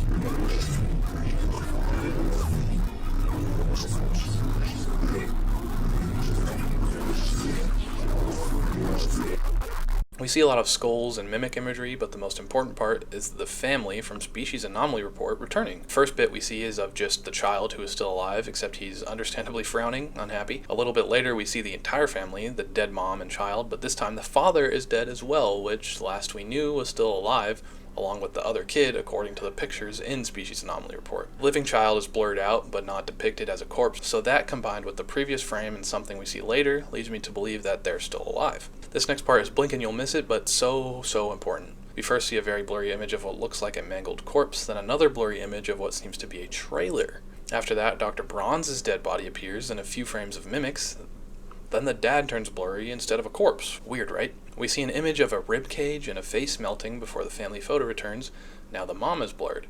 Finally, we see a silhouette of a child with a harvester latched onto its leg, more melting faces and body parts along with some darting eyes, hands, and the silhouette again, before the video ends. So what does this mean? Well, this means the video is given to us in reverse. If we reverse the video, we see a narrative of a child who dies via harvester, then a mother who dies via harvester. We've seen this story before, of course, but not the end of it until now. Originally, the father and son remained, but this time the father dies, followed by mimic imagery and a shot of a trailer, before it's the son's turn, yet he doesn't befall a fate. This means that we can almost certainly say that Vincent Barrar is the final member of this family. I mean, think about it. His mom and sibling die due to a harvester attack. Years later, his father dies in his trailer after being hunted by a mimic, which prompts a young Vincent Barrar to grow a deep resentment towards the Vita Carnis species. Due to this resentment, he decides to create a documentary about the Carnis, aka the Living Meat documentary, and spread it so that what happened to him will never happen again. But the government, corrupted by the Neutrar cult, influenced by the Carnis themselves, censor the documentary, and even attempts to arrest him. This only fuels the fire under Vincent though, since after that he begins to dig deeper and unearth all of the Carnis and Neutrar's secrets, eventually culminating in him tipping off the cult meeting at Facility Zero to Carcass. Carcass then apprehends the cult, but also the Singularities, and begins testing on all of the Carnis, especially the Singularities, causing them to be manipulated by the Carnis as well, just like the government. Sometime between 1991 and 1995, Vincent, still on his tirade to end the Carnis and spread awareness, makes a connection with Bruce Phoenix, who works for Carcass in their filing department. He then continuously feeds him information regarding their tests, which slowly becomes more and more shoddy and suspicious, until eventually the malpractice hits a boiling point at Farron Bronze's death. The last bit of information Phoenix sent to Vincent was Dr. Bronze's reports and his field research because he wanted Vincent to check on him.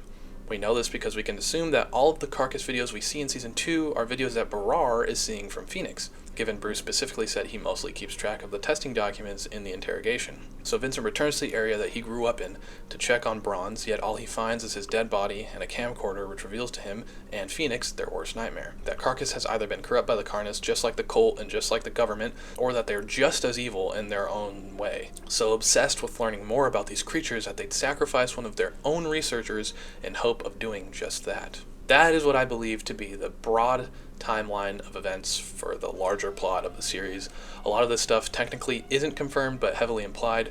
I hope that's a digestible version of the story in a very bare bones way. That was one of my biggest goals in this video, since analog horror is known for being very cryptic, having a lot of hidden lore, all that. Though we're not quite done, I want to clear up a few other things within the series that still may be confusing, but the community has a generally accepted understanding of, even if it's not confirmed, like I said earlier, such as the storybook meaning. So the generally accepted theory is along the lines of the prince representing a singularity, and the critters are us, humanity. The prince, or singularity, are aliens who are traveling through space when, for whatever reason, they crash on Earth, which subsequently creates the island in Hudson Bay that doesn't exist in real life. It enters into a healing trance for so long that by the time the humans find it, they're believed to be of Earth origin. Eventually, humans on the island use up its resources, but they find the singularity, see its power, and bargain for food and materials. There's that whole bit in the storybook where the critters fed the prince in his sleep, so maybe the humans fed it some kind of flesh, dead or alive, human or animal. This is likely when the cult first forms, being the minority group of humans who didn't leave the singularities alone, just like the critters in the book.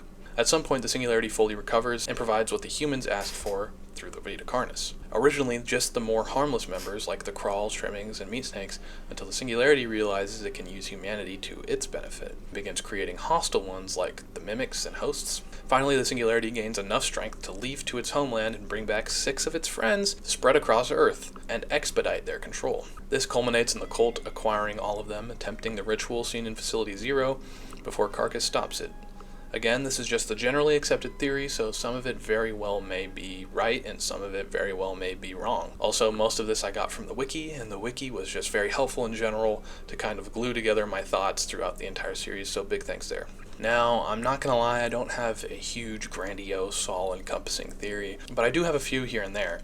I just think the community as of now has done such a great job of deciphering everything that most of the generally accepted theories are correct or very close to being correct. First thing I want to mention is that I believe the entire second season, whenever we cut away to random clips or the Living Meat documentary, that's meant to be understood from the Singularity's POV. I mean, they literally show us V1 cycling through a television, and we know that the Carnis both have an affinity towards electronics and learn about humans through electronics.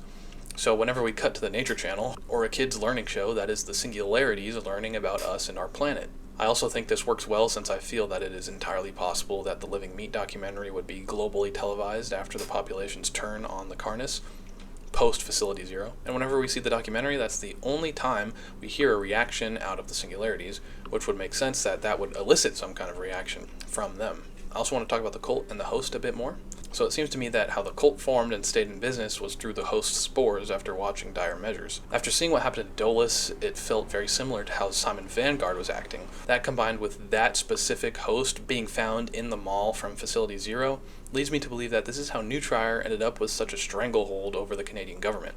I think it's possible that the cult originally grew from people who were not under influence, but as the Singularity was nursed to health, it implemented the host likely around 1990, since that's when the flavor enhancer debuted, specifically made for that reason, which led to politicians and military leaders being force-fed the Tier 3 spores, putting them under control of the Carnis. This also checks out with what seemed to be the cult's plan before Facility Zero, which was to indoctrinate the world slowly but surely by rolling out new flavor enhancers until they got to the red spores, which are the ones that fully turn Leto to the cult and their ideas. Another little tidbit I wanted to talk about, which isn't really a full theory, just a thought, is the recurrence of the number 7, namely with singularities and the monoliths.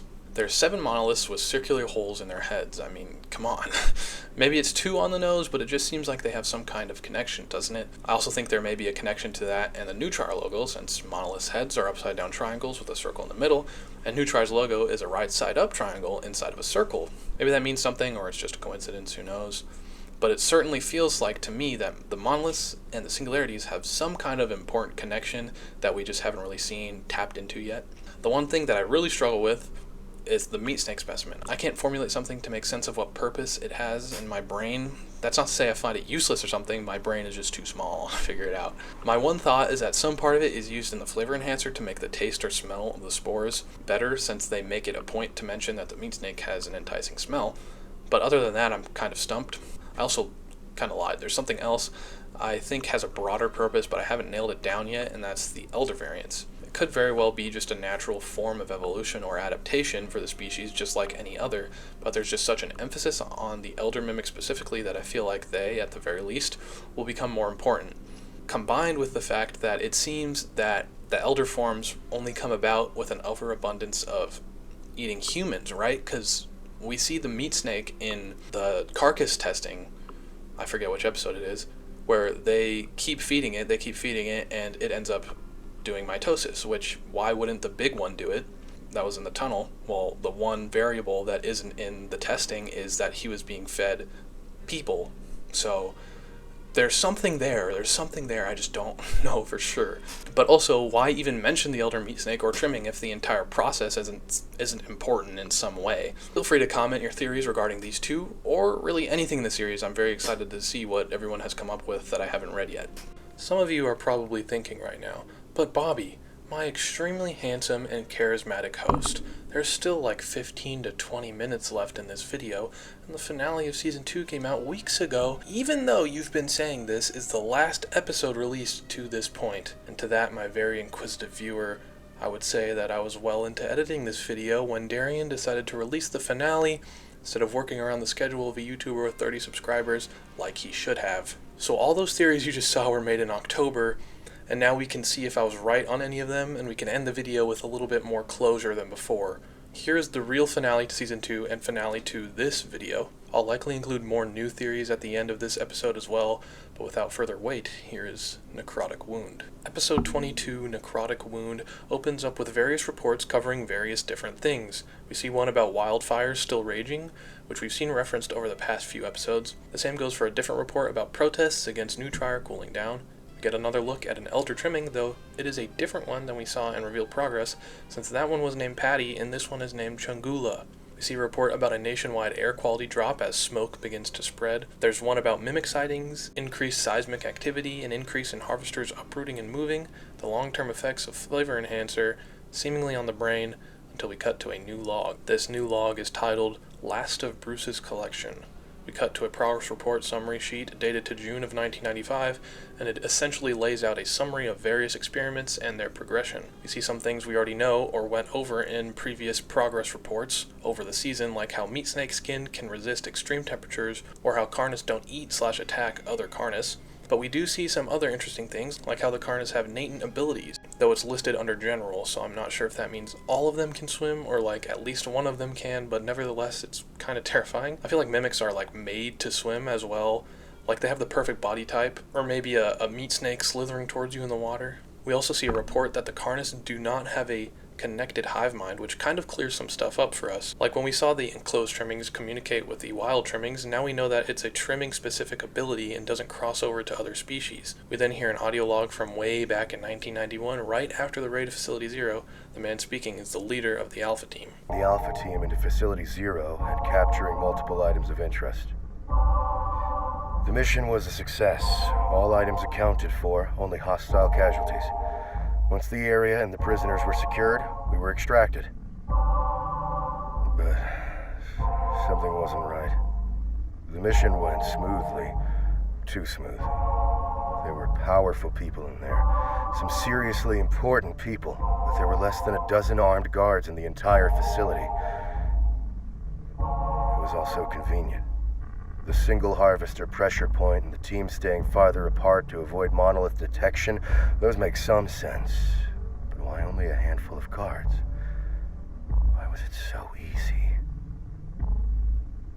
He brings up one really interesting aspect of the raid that I failed to notice my first time around. Looking back, it did feel a bit too easy. I kind of chalked it up to it just being a necessity for the story to move forward, but as we dig deeper into this episode, we'll find out exactly why it felt that way. We then return to a new written report from the same month as the last. It's a little different though. This time it's a facility upkeep and maintenance report concerning the Facility Zero Mall and the Carcass facility. We've seen flashes of similar reports in past episodes that mention both the seismic activity and the termination of employees, but this one gives us a bit more context. We see an increased amount of Carnis gathering around the Carcass facility, which just cannot be good. But the craziest part about this log is these bits where it says that the singularities are suggesting expansion of the facility and even suggesting the termination of these employees. AI isn't taking our jobs, bro. It's the nefarious orbs. We then cut to one of my favorite bits of the entire series. Here we see blueprints of what seems to be satellites made with crawl to enhance them.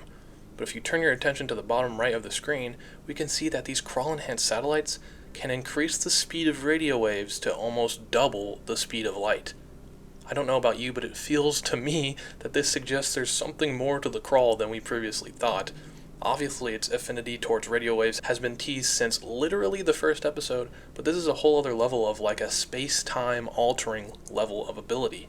We then cycle through a few more blueprints for crawl-infused mechanics, like a crawl cable intake adapter, a gateway which has a striking resemblance to a monolith, we'll see this again, and finally the keystone, which seems to be inserted into the gateway, likely to activate it. I don't know about you guys, but I feel like there's not a single scenario where any possible good could come from this. We then cut to a note addressed to Dr. Trados, which is bleak, to say the least. It reads, "Dear Dr. Marshall Trados, it has come to our attention that you have managed to achieve something great.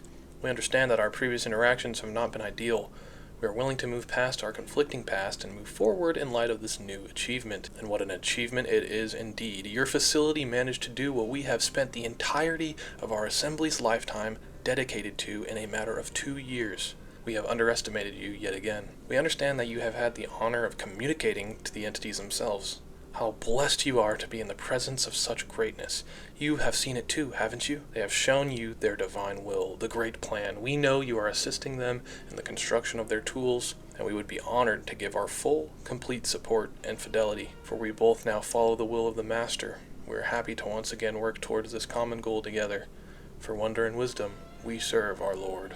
This tells us a few things. 1, Trados and subsequently most of Carcass are almost certainly compromised by the Singularity/Carnis. 2, the cult was not fully eradicated at Facility Zero and the following protests. And 3, we're cooked. We're then thrown into a new log titled Destroy Carcass. Immediately after that, we see a bit of a slideshow of all the recommended to be and straight up terminated employees thus far. All of them being characters we've encountered before. They're either the Carnis specialists we saw over the season like Bronze and Sears, plus Bruce Phoenix, and an unspecified employee named Minerva Janus. We then see a slide explaining that as Carcass terminates more and more employees, they'll need to bring more in to compensate, which leads us into a list of new hires. Most of them have real job titles, while 3 are simply titled New Trier Member. Nepotism is running rampant at Carcass, and that's their biggest problem. And you may have noticed that Christopher Ainsley, the brand new data engineer, shares a striking resemblance to someone we know. We then see more logs about various different things, like a suspected gas leak, volunteers for human trials, slightly concerning, updating their database, and their troubles contacting Facility Zero. After that, we're shown an image of the Carcass facility, which I have to say is just comically evil. This is like Doofenshmirtz Evil Incorporated levels of architecture here. This implies that we've switched POVs from Carcass to assumedly Vincent Barrar, as we cut to CCTV footage from inside Carcass. We begin at the server room where we see an employee teaching another, presumably new employee, the ropes. He mentions software when talking to him, so we can assume this new employee is one Christopher Ainsley. Eventually, a woman interrupts the conversation to notify the suit that there's been progress in their communication to Facility Zero. So the two leave Christopher by himself, telling him to wait there. But he basically instantly walks away, which, come on man, we could at least wait more than 3 seconds. He walks through Hall 1, then arrives at the storage entrance. He then enters and seems to mess with one of the file boxes, then puts it back, though we can faintly see what looks like a flame growing in said box. We then cut back to the entrance cam as he flees the scene. We return to the file storage cam to see the flame spreading and growing larger. Then back to the outside cam where smoke begins to bellow up and out of the door. Eventually alarms sound as we cut to the Hall 2 cam and see Christopher running away from the fire and multiple employees running towards the fire. We see a shot of the storage room fully consumed by the flames. Then back to the server room cam where we see that it's on fire as well. We unlock a new cam, Observation Room 1, where Christopher, is destroying the servers until the door slams shut behind him. Just then, a map of the first floor pops up on screen, followed by doors turning red and locking. Our good friends the Singularities begin conversing. As they talk, we cut to a shot of the Living Meat documentary's illustration of the Carnis cycling through, followed by more recurring imagery we've seen throughout the series. Logs, photos, newspaper articles, the whole 9 yards. You had no choice, didn't you?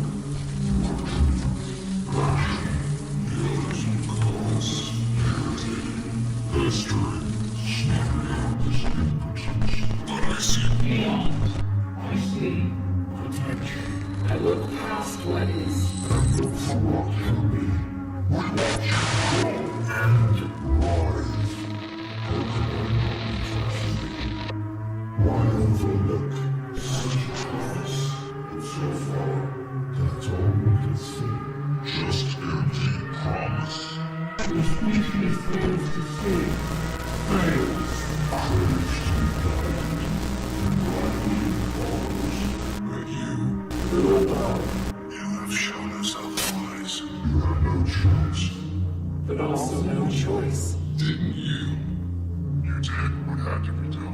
taking action. I respect that greatly. Being proud of yourself. We stand out on this side, sharing this. Curse. I encourage you. But still, you had no chance. We see you. We know you. We knew you would try. We counted on it. Your other worthless. Blinded by our grandeur. We shall take it from here. Detach from them. They have used up their worth. not like you. Go now. Your passion has spared you. Continue to feed us. We take our leave. As well. Much to be done. Still, much action to do. Until they eventually decide to let Vincent go out of some kind of morbid respect. Awesome segment. It's once again directed really, really well throughout the entire bit.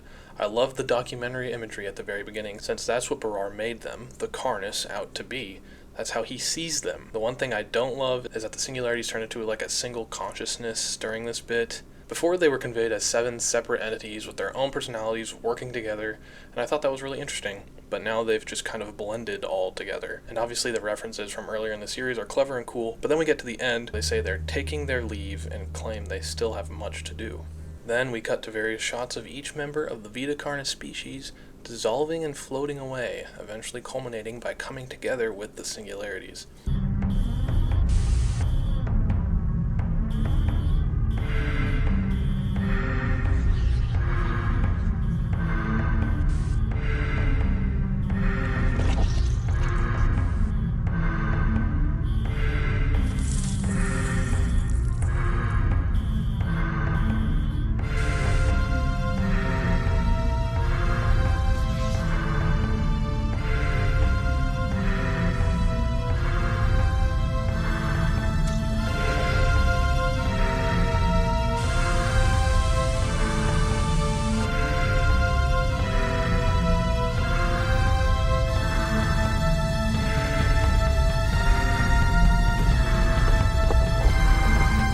Comments saw this, and I noticed it too, but when the Mimic and Host dissolve, it looks like they're almost giving themselves up to the higher power that is the singularities. The Mimic falls to its knees and raises its arms, and the Host looks to the skies with its arms raised as well. I just find that really, really interesting. What seems to be the 2 members with the most consciousness, I guess, seem to have an almost primal understanding of what's happening to them and simply give themselves up. I mean, look at the trimming and the meat snake. It looks like they're both scared or in pain as they dissolved. But not the Mimic and the Harvester. They accept it, welcome it even. We then cut to someone recording the carcass facility from afar as it burns down until the 7 singularities rise up from the inferno, forming a circle and spinning. Hold on, it appears that several objects have flown out through smoke. Bright red spots.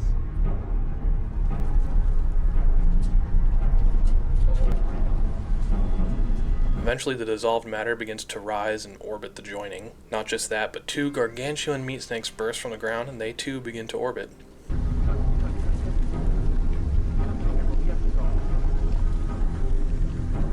And we cut to a helicopter POV of all 7 monoliths uprooted and trudging through water. And if you thought that was crazy bananas, then you're in for one. Because we cut to another helicopter shot of what I can only describe as a huge flying meat moth, assumedly heading towards the singularities.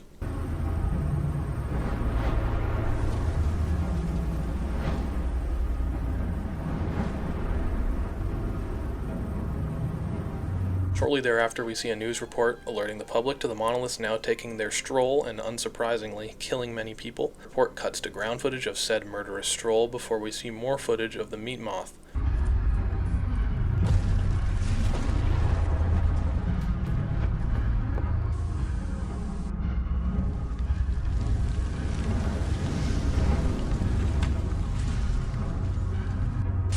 After that, we cut to something a bit odd. It's kind of just a red screen.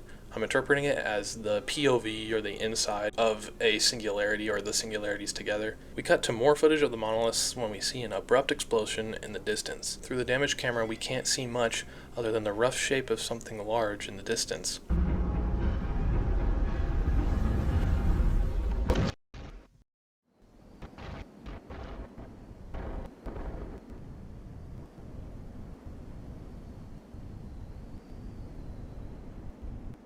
until everything darkens around us and we see this.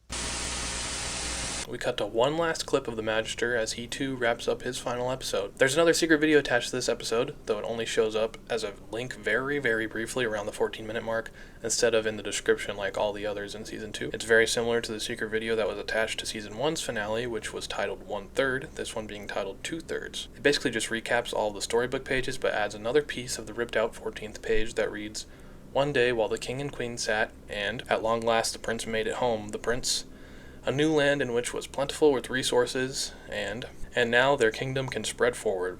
Before I mentioned that the 1/3 and now 2/3 titles could signify how many seasons were left, but now it just looks like it signifies completing the final page, which could also mean completing the series, but very well could not mean that. And that is the conclusion so far to perhaps YouTube's best analog horror series, Vita Carnis. I do want to really quickly touch on a few things before I wrap this up fully.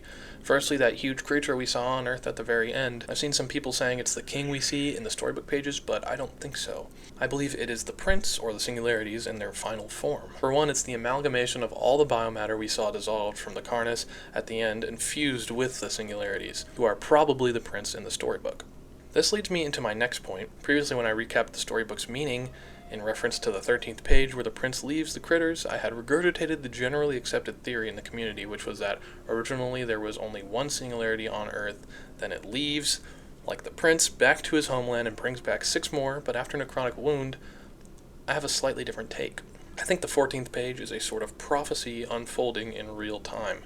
Instead of the singularity returning to his homeland back to the king and bringing back the other 6 singularities, I think what we just saw was the prince returning to the homeland. The singularities have hit their final, most powerful form. Now they're taking their leave, as they said, back to the homeland, but like they said, they still have much to do. Or return, like page 13 said, and perhaps bring the king back with them, which is what I think will be revealed in the last ripped out piece of page 14 at the end of the next season. Also, 14 is a bit of a weird number to end on, right? This is a bit of a crackpot theory, but I think there's going to be a 15th page for the 4th season. That will either spell out humanity's demise or victory.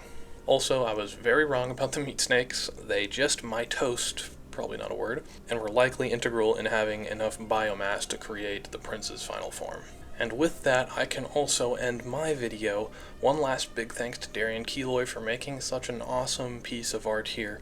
Remember, this is not the end of the series. There's a season 3 on the way and possibly more after that, so go over to his channel. That will be linked in the description. Subscribe and stay tuned, of course. I also want to give a big thanks to the Vita Carnis wiki and everyone who contributed to it. It made my life so much easier collecting my thoughts and gluing the timeline together. I also want to thank another YouTuber, Emortalmarcus. I watched some of his videos on the series. They're very informative and once again gave me another perspective when I was writing and researching for this video. And the absolute biggest thanks to all of my viewers, all of you. I'm so proud of this video. Not only is it my longest and highest effort so far, but it's also the exact kind of video I've wanted to make for years now, and what I envisioned myself creating for a while. So it's just awesome to realize that, and all of that is thanks to you guys. See you later.